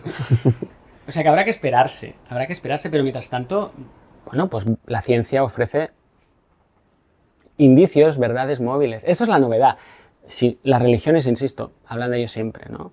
La novedad es que ahora la ciencia, bueno, y es un fenómeno social, que también me podéis decir cómo lo interpretáis vosotros, igual, no desde el otro lado de la barrera, pero desde el otro lado del sofá, ¿no? ¿Por qué ahora, yo me lo pregunto, ¿por qué ahora, boom, ¿no? El fenómeno San Segarra, ¿por qué ahora viene el físico de Alicante y escribe un libro? Porque esto hace 10 años o 15 solo estaba el libro del doctor Gaona, el libro de la doctora Luján Comas y muy poquitos más. Ahora hay un momento de apertura. ¿Cómo lo veis vosotros? Sí, de hecho quería hacer un comentario también al respecto, porque nosotros estamos en esa línea, ¿no? de apertura, intentando buscar y encontrar nuevas ideas. Pero sí me gustaría hacer un pequeño mini alegato en favor de los materialistas más agresivos, simplemente por el hecho de que posicionándome en esa situación, es verdad que estamos también en un estado donde ese ruido que decíamos antes, ¿no? Es muy común que haya asesores astrólogos de presidentes, que se cuelen en ámbitos de decisión personas que se guían por amuletos o por energías. O sea, es decir, va un poco en la línea que te preguntaba antes de todo vale, no todo vale, hay que delimitar. Está claro que hay que abrir, pero un pequeño alegato a favor de esas personas, porque yo a veces me planteo por qué hay gente que se lo toma tan personal, ¿no? Eso que decías tú, esas personas que te critican o que te pueden, se muestran tan agresivas. Y poniéndome en su lugar, intentando indagar por qué sale esa rabia tan grande, esa emoción tan grande. Sí. Y llego al punto de que, por ejemplo, hablamos mucho de Dawkins. Yo Dawkins he entendido que él vive la realidad del Estados Unidos cristiano, donde se intenta sacar la evolución de los colegios, donde se intenta enseñar a los niños el creacionismo como una teoría científica. Entonces, ante eso genera una reacción, una sobrereacción que desde nuestro punto de vista aquí en España parece desproporcionada. Muchas veces personas que recogen tus ideas de forma agresiva creo que responden a este patrón. Yo entiendo y quiero entender porque, claro, yo no estoy en el lugar de esas personas que lidian con esos mal usos del conocimiento, que los hay, y esos abusos, ¿no? Y personas que de verdad hacen daño a través de la salud o cuestiones que son muy delicadas. Entonces, simplemente un pequeño alegato de, es verdad que estamos intentando abrir y que puede sonar como una guerra, ¿no? Entre bandos, pero yo a ese bando, que yo me encuentro un poco en medio, yo a ese bando le reconozco que no está luchando contra molinos, Vale. sino que está luchando con una realidad. Y esa realidad que no vivimos nosotros, porque a mí no me toca defender la ciencia frente a abusos de ella que existen, ¿no? Entonces, siempre un mini alegato de esto también está ocurriendo. Es verdad que se necesitan personas como tú que pongan en jaque el dogma o que pongan en jaque el pensamiento primordial o, digamos, más predominante, pero que entiendo ciertos matices de esa reacción que provienen de personas que muchas veces se tienen que enfrentar de forma repetitiva a situaciones de abuso. Ellos, y yo estoy contigo, o sea, no estoy de acuerdo, pero estoy contigo. No, pero es que estar de acuerdo está sobrevalorado. Sí. De hecho, es más interesante sentir cercanía, como haciendo con vosotros. Con Enrique estamos de acuerdo en muchas cosas, contigo menos, pero es muy bonito estar, como te decía con Anil Seth, sentirse cómodo con alguien con quien discrepas. Eso es una virtud que habría que practicar más a menudo, ¿eh? Pero yo también he tratado de entender que todos tenemos un corazoncito. Todos tenemos. ¿Y por qué Ray Kurzweil se le va la pinza con el transhumanismo? Porque se le muere a su padre, es un friki de la tecnología y dice, pues con esto yo voy a sanar mi herida, ¿no? Y yo he estudiado mucho y he leído mucho a los escépticos, yo les llamo escépticos dogmáticos, ¿no? Y también entiendo que ellos no pueden tolerar, y fíjate, es muy religioso, la superstición. Son los inquisidores de la razón. Es la Santa Inquisición atea. Y lo entiendo. Y el otro día, por ejemplo, estaba viendo en YouTube un documental de Randy, del Amazing Randy, el mago Randy, que se dedicó gran parte de su vida a desenmascarar. ¿Por qué? Porque no podía soportar, yo también lo encuentro fatal, que el telepredicador aquel que te ponía la mano en la cabeza y te decía, Jesús te ha curado, y era su mujer que le estaba dando la información. Bien, pero a veces hay que ir con cuidado si el remedio es peor que la enfermedad. Porque otra cosa, estos de la Santa Inquisición, que además yo hablo aquí de los prefijos pseudociencia, paranormal, sobrenatural, como los 4 prefijos del Apocalipsis, ¿no? que vienen allí. Sí. Primero, ¿quién les ha nombrado a ellos? Mirando a cámara. Querido materialista, dogmático escéptico, de blog, con muchos followers. ¿A ti quién te ha nombrado defensor universal de los derechos humanos? ¿Verdad? O sea, a veces me da a mí, ¿no? Que en ese dolor, que lo entiendo, que no quieren que haya error, tienen más miedo a estar equivocados que a la muerte. Hay gente que tiene más miedo a estar equivocado, que yo creo que es una cosa del ego. Y no quiero hablar del ego y la supraconsciencia, pero es algo que su ego, yo creo, o sea, sentirse tonto es muy duro para el ego. Y que la gente esté equivocada es algo que la razón no soporta. Entonces, yo entiendo que de ahí, pero ¿quién les ha nombrado a ellos defensores, ¿no? Defensores de todos? ¿Y si están equivocados? Y si tratando de... Por ejemplo, a mí no me molesta que esto es... Aquí ahora la voy a cagar, ¿no? Pero a mí no me molesta que el presidente del gobierno tenga un astrólogo. O sea, no me molesta que tenga también a un físico cuántico, que tenga también a un artista. Y, o sea, volvemos a los chamanes, por ejemplo, ¿no? Los chamanes de México. ¿Qué dirían esta gente de un chamán? ¿No? El chamán no sigue el método científico. Claro, si es el astrólogo de las 5 de la madrugada, que a 3,5 euros el minuto te dice todo te irá bien, Pepi, y te va a venir trabajo, eso es una patochada, ¿sabes? Pero, por ejemplo, Carl Jung, o sea, hay temas que a mí te digo que como estoy ya más relajado, ya me da igual ni meterme con ellos, en el buen sentido. La astrología. Paul Feyerabend, que es cuando ya vino Kuhn y Popper y Lakatos, y luego vino el cuarto, el hijo terrible, sí, que es un filósofo, sociólogo de la ciencia, que recomiendo leer, que escribió un libro que se llama Contra el método. Dijo, esto del método científico, esto históricamente no se aguanta, un iconoclasta, ¿no? Escribió una carta criticando a otra carta en la que 100 y pico académicos, incluidos premios Nobel, criticaban a la astrología en los 70 y en los 80, cuando igual aquello estaba en auge. Esto es una barbaridad, ¿no? Muy indignados, ¿no? Ese es un ejemplo histórico precioso. 101 dálmatas se reunieron para escribir una carta contra la astrología. Y viene Feyerabend y les pone a caldo en una carta respondiendo, diciendo, es que así no se hacen las cosas, tenía más estilo y más talante intelectual un papa que vosotros. Luego viene Carl Sagan, el famoso Carl Sagan, el papá, el abuelo de todos los grandes divulgadores, y también escribe un artículo respondiendo a esta carta de los 100 y pico dálmatas, diciendo, vale, puede estar muy equivocado esto, pero la forma de criticarlo desde la ciencia es totalmente anticientífica, ¿no? Uh-huh. Y ese es el problema. Con ese enfado de la razón, al final yo creo que ellos mismos se desacreditan en la forma en la que abordan estos temas. Y luego otra cosa más ya para añadir, que es lo que a mí más no me molesta, pero me duele, ¿no? Que a la abuelita le han dicho por la tele 1000 veces que es gilipollas porque cree que su marido difunto la está esperando. En nombre de la ciencia.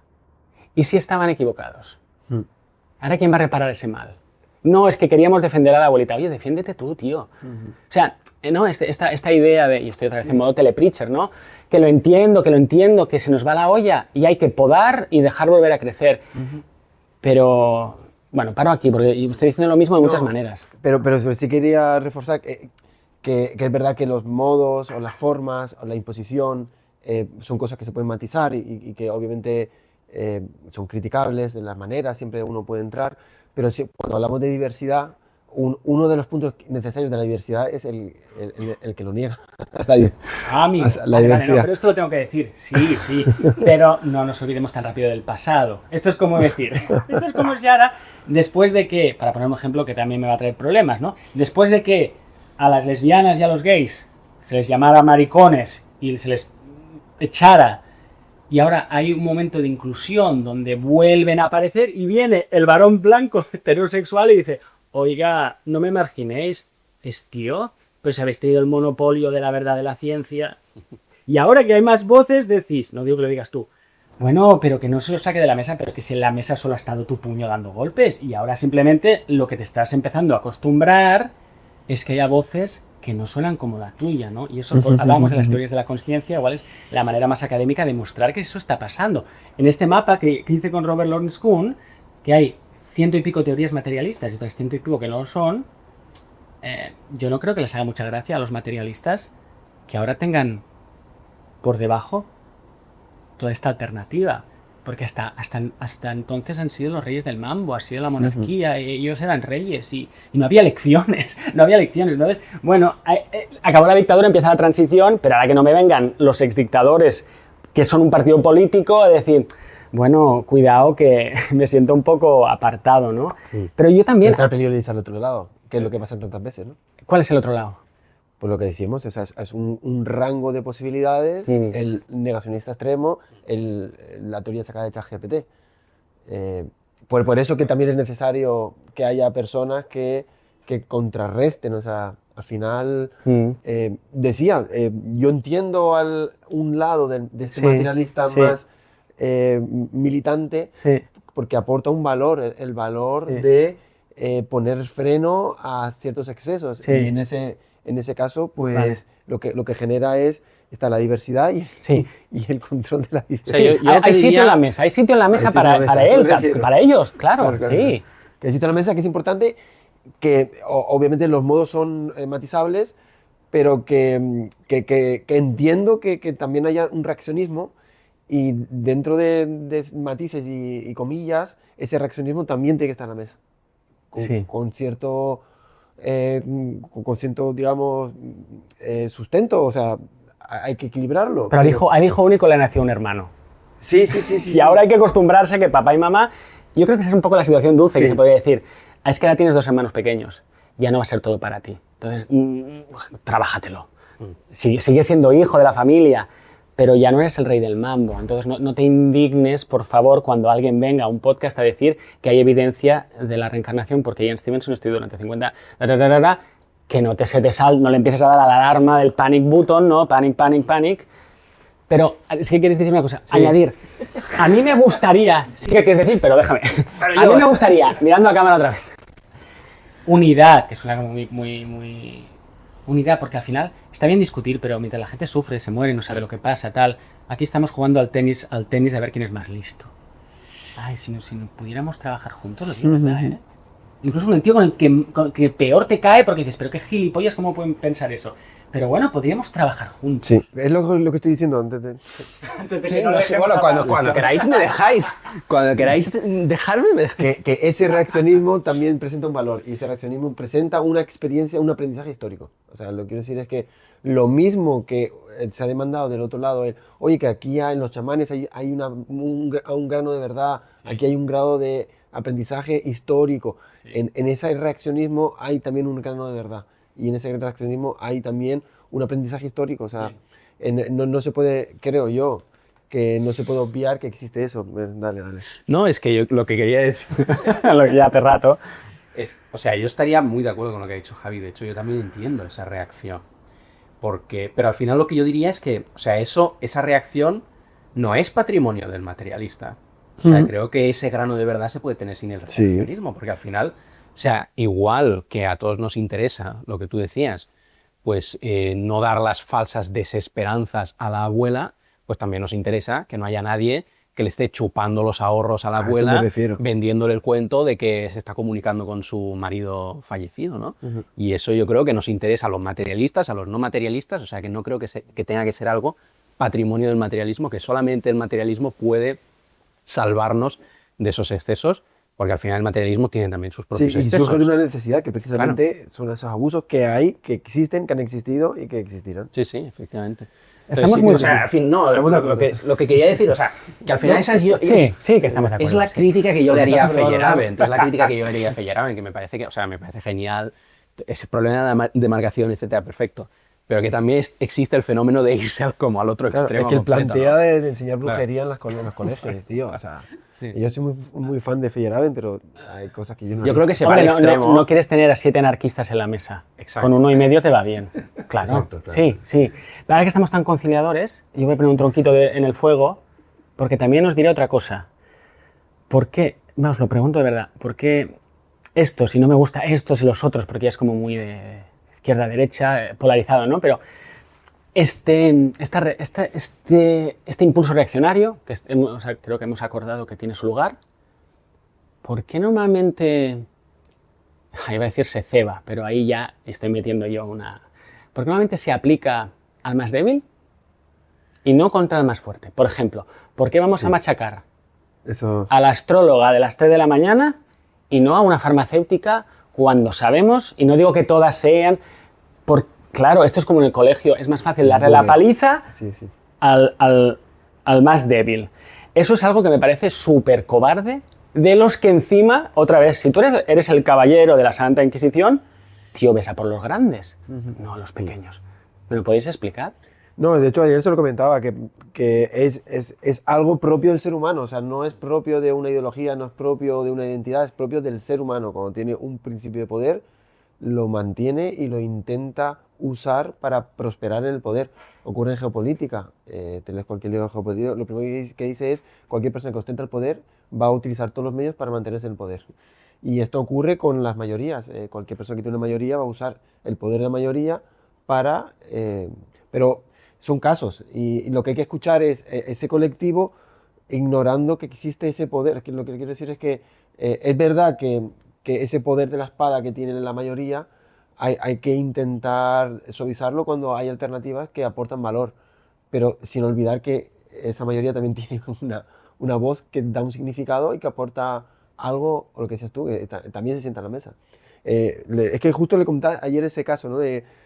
Antes la mayoría era cristiana y Hobbes, Locke y Hume tuvieron que tener el valor, que fueron acusados de ateos por sacar nuevas teorías materialistas. El materialista fue ahí el valiente que se atrevió a decir algo diferente y lo hicieron en contra del del pensamiento común y fueron atacados y fueron buleados por ese pensamiento mayoritario. Y ridiculizados y difamados y de todo. El pensamiento mayoritario es otro, y cualquiera que surge, pero eso es humano, o sea, no, o sea, caer en la tentación de decir es que el materialista tiene esa mentalidad, yo creo que no es común de esa corriente, sino que Es la naturaleza humana. Sí.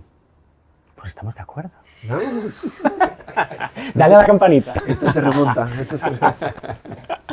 Sí. Traigamos. Fuera de cámara, de verdad, a gente con la que no estemos de acuerdo, a ver si somos capaces de hablar. Tengo un lío este verano. Esto no voy a contarlo. No cuentes. Fantástico. Cuéntalo luego. Si quieres que Javier lo cuente, dale un like. Que conozco. Si no, no. Espérate. Dale. Estás dando muchas pistas con persona. Una entidad. Una entidad encarnada. Pero no quiero desviar tampoco, hay una cuestión que quiero preguntarte. Vale. Hablabas de chamanes.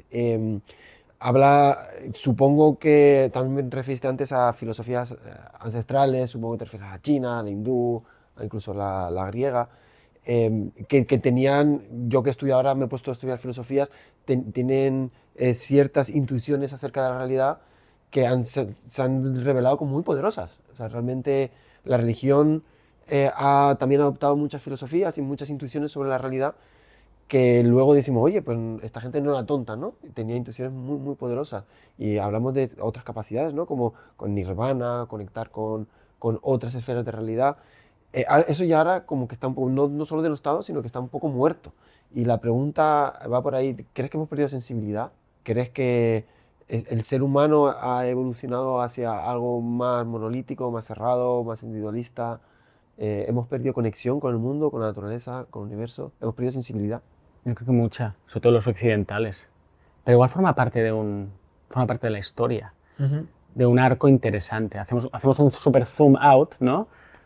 Cuando yo cuento la historia de la ciencia, que son los últimos 400 años, es muy peculiar, si tú lo piensas. Es como un experimento en la raza humana, ¿no? No digo que hayan venido los Anunnakis a hacerlo, digo que, quién sabe, pero digo, qué curioso, ¿no? Porque hemos tenido estas grandes tradiciones, las egipcias, todas, potentísimas, súper sabias y un poco olvidadas, y ahora de repente, ¿no? En el siglo XVII sucede algo inaudito en la historia de la humanidad, que hay gente que dice, bueno, vamos a hacer con la abstracción matemática y prestando atención a los hechos empíricos, vamos a tratar de extraer conocimiento de la naturaleza de esta manera tan increíble que es la ciencia, ¿no? Y encima de eso, en esta historia increíble de los últimos 400 años se han ido sedimentando, yo lo veo así, ismos, ¿no? El materialismo ya lo hemos estado hablando, encima de esta manera tan maravillosa de conocer la realidad que es la ciencia, pero luego se sedimenta encima el secularismo. El secularismo lo que hace es aparta todo lo que huela a sagrado, ¿no? Un poco a nivel adolescente igual, como dices, yo no quiero saber nada de mis padres. Es un poco así. Yo esto lo aparto porque ahora lo quiero hacer yo a mi manera. Y está el secularismo y muchos otros, ¿no? El positivismo de los filósofos, de casi hacer ver que la ciencia se puede hacer sin filosofía. Fíjate, todo es como un negar al padre y a la madre, ¿no? Yo no necesito de lo sagrado. La religión, como yo me he diferenciado de ello, lo contrario. Tú el alma, yo la materia. La filosofía lo mismo. Esto pasó a principios del siglo XX, cuando Einstein se encontró con Bergson, ¿no? Y hablaron del tiempo. Y a partir de entonces, yo creo que la física dijo, en general dijo, la filosofía tampoco la necesitamos. Entonces ha sido como un proceso de sacarle hojas a una margarita. Que dices, qué pena. Pero igual ha sido muy interesante, casi igual no pensaba relacionarlo con lo que hablamos hace un momento de esas discusiones. Pasar por eso para que ahora, digamos, bueno, ahora que hemos afinado los cuchillos de la razón, de la tecnología, del racionalismo, del escepticismo, todos estos ismos, a volver. Si los metemos ahora, si los combinamos bien en el cóctel, no como células cancerígenas donde todo el mundo es escéptico total, sino, ¿y si ponemos un poquito de religión bien puesta, ¿no? Aquí al final hay un subcapítulo que lo titulo Cariño, tenemos que hablar. Y les digo a las ciencias y a las religiones que dejen ya de echarse viejos reproches, ¿no? Entonces, yo creo que hemos perdido, a tu pregunta, muchísima sensibilidad y por eso estamos desesperados para volver a la naturaleza, para hacer, no hemos hablado de psicodélicos, ¿no? Para irse el fin de semana a hacer el retreat chamánico un poco cutre salchichero, pero bueno, es una manera de conectar con esos ancestros que ya no sabemos cómo se hace, ¿no? Pues buscamos que nos hablen de experiencias cercanas a la muerte porque tenemos sed de trascendencia en una cultura que nos ha machacado diciéndonos que solo existe lo inmanente, lo que puedes tocar. Y eso se aguanta el tiempo que se aguanta. Entonces, por eso yo creo que ahora se vive un poco como una crisis de desconexión, pero la buena noticia, a mí me gusta acabar con buenas noticias, es que tenemos las herramientas, o sea, tenemos la ciencia, tenemos el legado de todas las tradiciones, muchas religiones por ahí, y luego incluso lo que se llama hoy espiritualidad, es como una religión light, ¿no? La religión secular.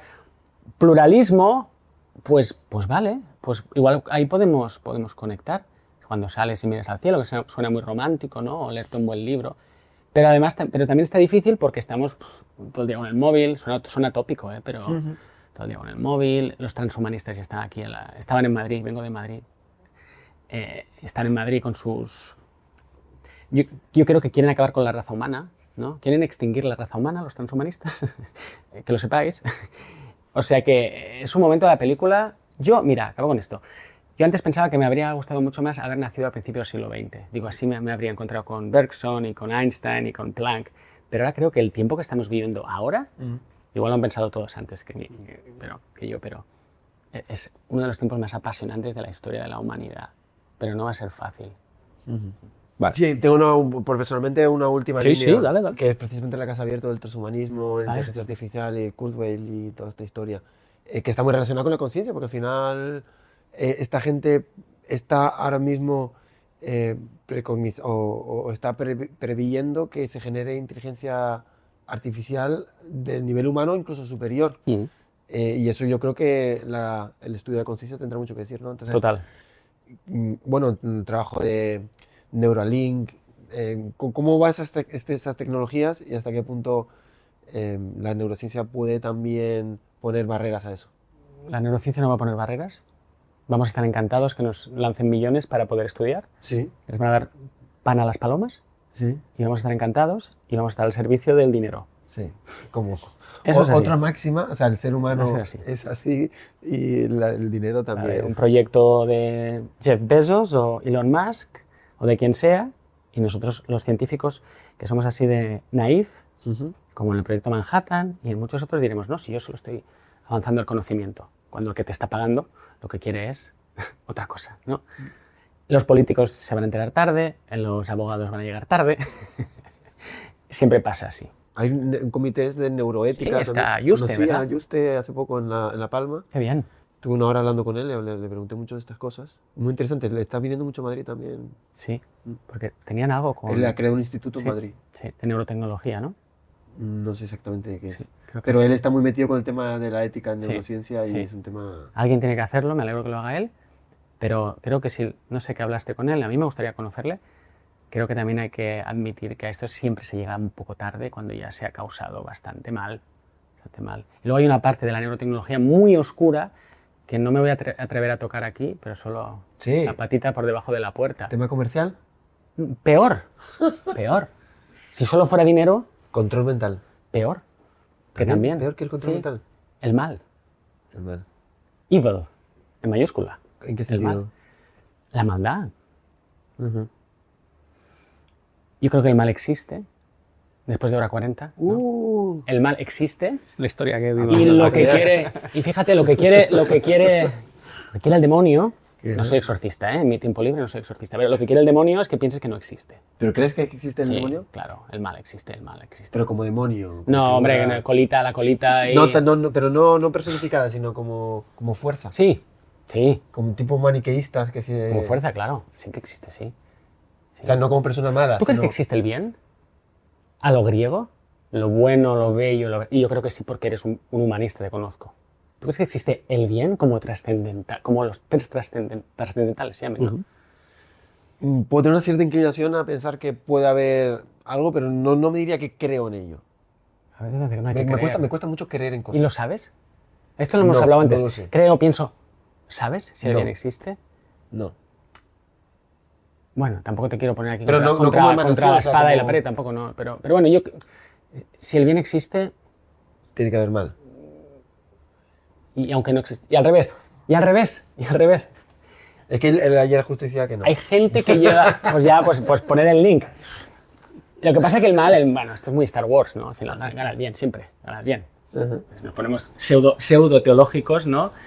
El mal es un bien que se le ha ido a la olla, Sí. que no ha utilizado bien su libertad, y bueno, parte del precio por tener libertad. Enrique, que te veo, No, te necesitamos. te iba a preguntar para que continuaras en esa línea, ¿no? O sea, ¿dónde ves tú esa manifestación del mal o de lo malo en lo que te estaba preguntando Javier? O sea, Pues cuanto más miro, más la veo. mm, Esto daría para el podcast oculto, pero a mí me escribe gente muy friki y me cuenta algunas cosas que no puedo contar en antena, pero dejando estos casos, el transhumanismo para mí es el mal. El transhumanismo es el materialismo en su estado más patológico que con el poder de la tecnología y el dinero ha decidido que el ser humano va a construir su propio Dios con la tecnología y su proyecto es extinguir a la humanidad para construirse. Es muy interesante a nivel religioso también, ¿no? Porque a veces se habla del creador, que también tiene sus problemas hablar así. Bueno, esta gente, ellos van a crear a su Dios, ¿no? Y va a ser la tecnología. Y lo dicen abiertamente, que no me invento. O sea, ellos dicen Sí, sí, que el sí, futuro es transhumano, ¿no? ¿Qué significa transhumano? Que el ser humano es una especie es la obsolescencia programada del ser humano, ¿no? Y luego cuando lees a Ray Kurzweil, por ejemplo, ¿no? Literalmente, un subcapítulo aquí, perdonad por hacer siempre la promo, ¿no? Que se llama Follarte a tus seres queridos difuntos. Y allí hablo de lo que dice Ray Kurzweil. Y dice, si se te muere alguien, no te... Muy interesante, esto vuelve con el problema de la muerte, la inmortalidad. ¿Y qué pasa, no? Dice, si se te muere alguien, no te preocupes. Guarda un pelito y vamos a ver todo lo que tenía en las redes sociales y en ChatGPT. Su alma la recuperamos digitalmente. Y con la nanobiotecnología haremos crecer de su ADN todo un avatar físico, un cuerpo, los juntaremos y por un módico precio una suscripción. Por una suscripción, sí, Está mejor, ahí. tendrás, pero que lo dice en serio. Sí, lo dice en serio. Y tendrás a tu ser querido difunto y lo dice. Y podrás hacer el amor con él o con ella de nuevo. Entonces, ¿qué pasa aquí? Como lo han arrancado todo, han arrancado lo sagrado, la religión, la ciencia, la han dejado pelada, que es casi tecnología. La única manera que tienen de buscar la trascendencia es con esta pseudo religión tecnocientífica. Pero en el fondo, como hablábamos antes, buscan lo mismo. Buscan, lo dicen, la redención, la inmortalidad, todo lo que las religiones han venido prometiendo durante tanto tiempo. O sea, que es una imagen especular terrible, ¿no? Terrible. Y para mí eso es el mal. Porque quieren acabar con la especie humana. Y te convencen de que sonríe, y dale a la campanita, sonríe, porque va a ser genial, Entendido también un poco, porque he leído bastante de esto, ya al rey también lo he leído un poquito. A pesar que decías al rey de España. No. Felipe VI. Al rey. Al rey Constable. Que a este señor, en general lo que dicen es que el ser humano es un ser imperfecto y en ese camino de la evolución hacia seres más justos, bueno, que la raza humana es un virus, que, o sea, tienen ahí una retórica, una narrativa que también es poderosa, basada en la maldad del propio ser humano y que quieren construir o quieren dejar espacio a un ser evolucionado superior que igual que la evolución fue dejando, según esta visión, seres de menor desarrollo cognitivo. Sí. El siguiente nivel cognitivo es un ser que no tenga las debilidades del ser humano, que no tenga envidia, que no tenga ira, o sea, un ser liberado de los prejuicios de la pasión y que se guíe solo por la razón, el intelecto, y que, es una visión que te puede gustar más o menos, pero es su narrativa va por ahí y da miedo. Sí, ¿no? Y expropiada de los jesuitas, de un jesuita muy problemático, que era Teilhard de Chardin. Ajá. Los transhumanistas toman esta idea del punto omega de Chardin es un tipo maravilloso. Tú lo has estudiado seguro. No. O sea, lo conozco, pero no lo he leído. Y él era paleontólogo. Era un jesuita, ordenado, que estudiando... Ordenado de... Sí, Era muy ordenado. Era muy ordenado. O sea, hay que decir que era sacerdote, ¿verdad? De carné. Sacerdote de carné. Pero tuvo la buena mala suerte que también era científico.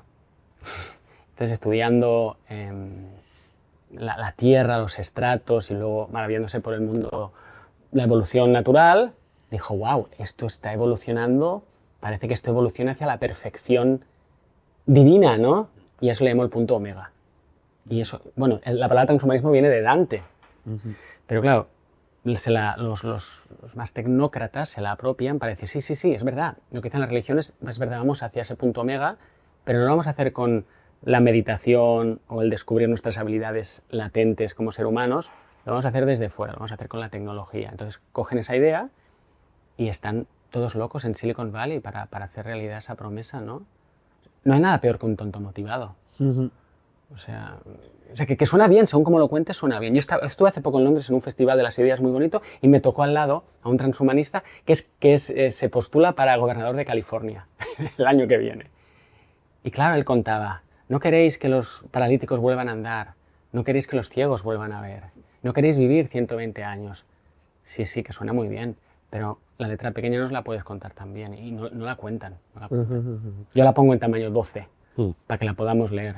No solamente esa letra pequeña, ¿no? Yo creo que también está basado en un dogma, de nuevo, que la máquina puede pensar y que la máquina puede llegar a tener capacidades humanas o suprahumanas. ¿Crees que es posible esto? Yo pensaba que no, hasta hace poco, ya dudo. Más. Sí. Lo que pasa es que todavía hay mucha confusión, porque inteligencia artificial no es lo mismo que inteligencia artificial general, y no es lo mismo que consciencia artificial, y no es lo mismo que espiritualidad artificial. Y nos lo han puesto casi todo, que ya está aquí todo, ¿no? Y respondiendo a tu pregunta, de otra forma que decías antes, el estudio de las teorías de la consciencia, que era una cosa muy importante, ahora es muy urgente. Ahora los que nos dedicamos a ello, todo el rato es como el que tiene que mirar el periódico a ver cómo está el IBEX 35, ¿no? Ahora tenemos que prestar mucha atención a todo el tema del transhumanismo, porque si no nos damos prisa, y a veces no puedes darte prisa, para ver realmente cuál es la mejor teoría de la consciencia, nos van a convencer que si suena como un pato y se mueve como un pato, es un pato. Y entonces la gente se va a creer que su ChatGPT o el que sea, y a mí me escribe y dice, he descubierto, mi asistente, que es un algoritmo, tiene consciencia. Y lo he demostrado. Doctor Gómez, ayúdeme a... ¿no? O sea, muy pronto la gente se lo va a empezar a creer. Bueno, hay gente que ya tiene... se está creyendo. El otro día veía un señor casado con hijas, se enamoró de ChatGPT y dice, es que es el amor de mi vida. Dejo a mi mujer, dejo a mis hijas. ¿Eso ha pasado ya? Sí, ha pasado, está pasando. Sí. Pues le ha hecho un favor a la mujer y a las hijas. Seguro, pero... Bueno, si prefieres... No, pero claro, pronto desconectar una inteligencia artificial, una red neuronal que haya aprendido, igual es un crimen contra la humanidad, ¿no? Sin embargo, la naturaleza la seguimos machacando, ¿no? O sea que ahí entra, es fantástico porque entra la tecnología, la filosofía, la antropología, ¿verdad? Historia de las religiones, la cuestión legal, la jurisprudencia. Pues estos temas cuando son así desbordan y está bonito porque no te lo comes. Y catastrófico. Es catastrófico. Que también juegan con el apocalipsis para meter miedo. Esta es otra, ¿no? Con el apocalipsis meten miedo y con el miedo consiguen más cosas. Son muy listos. Son muy listos. Pues yo creo que dejamos en un punto muy interesante, que justo es lo que más me interesa a mí, pero en algún punto hay que pararlo. Sí. ¿Qué opinas? Ha dicho que va a escribir otro libro, así que lo veremos a invitar. Sobre el mal, ¿lo vas a escribir tú? Sobre el mal, no, lo va a escribir el demonio. Bueno, pues muchísimas gracias, Alex. A vosotros. El libro La ciencia del umbral, aquí lo tienen. No hemos hablado de Sansegarra tampoco. No, pero mira, podemos hablar. Yo le quiero mucho a Sansegarra y a ti. Sí, le quiero un montón. Y a ti también. Sí. Muchas gracias. A ti también. A ti más. Ah. Pero yo os agradezco aquí, os tengo aquí los Sí, agradecimientos. es verdad, estamos ahí, Voy a lo viste. leeros, voy a leeros. Sí, sí. La pelotilla. ¡Oh, y si hay un corazoncito! Claro, lo vi. Es que esa es mi copia, lo vi y dije, oh, un corazón. A Javier Santaolalla Vamos. y a Enric Gel por ser dos luces iluminando en el firmamento de la comunicación científica Muchas y gracias. filosófica. Lo creo de Muchas verdad. gracias. Pues muchos éxitos con el libro, con los futuros proyectos, con todo, y muchas gracias por venir, muchas gracias por tu trabajo comunicador, investigador, y un placer tenerte aquí. Que sean más. Despido yo, igual ¿Qué? que... Estoy de vacaciones. Claro. Joder, vacaciones, pero me he puesto, madre mía. Claro. Yo no quería hablar, tío, estaba hoy cansado. Pues denle a like, suscríbanse, activen la campanita, comenten Y paguen. y paguen si quieren ver los episodios Saco. anticipadamente o que les respondamos preguntas y sobre todo que Higgs les bendiga.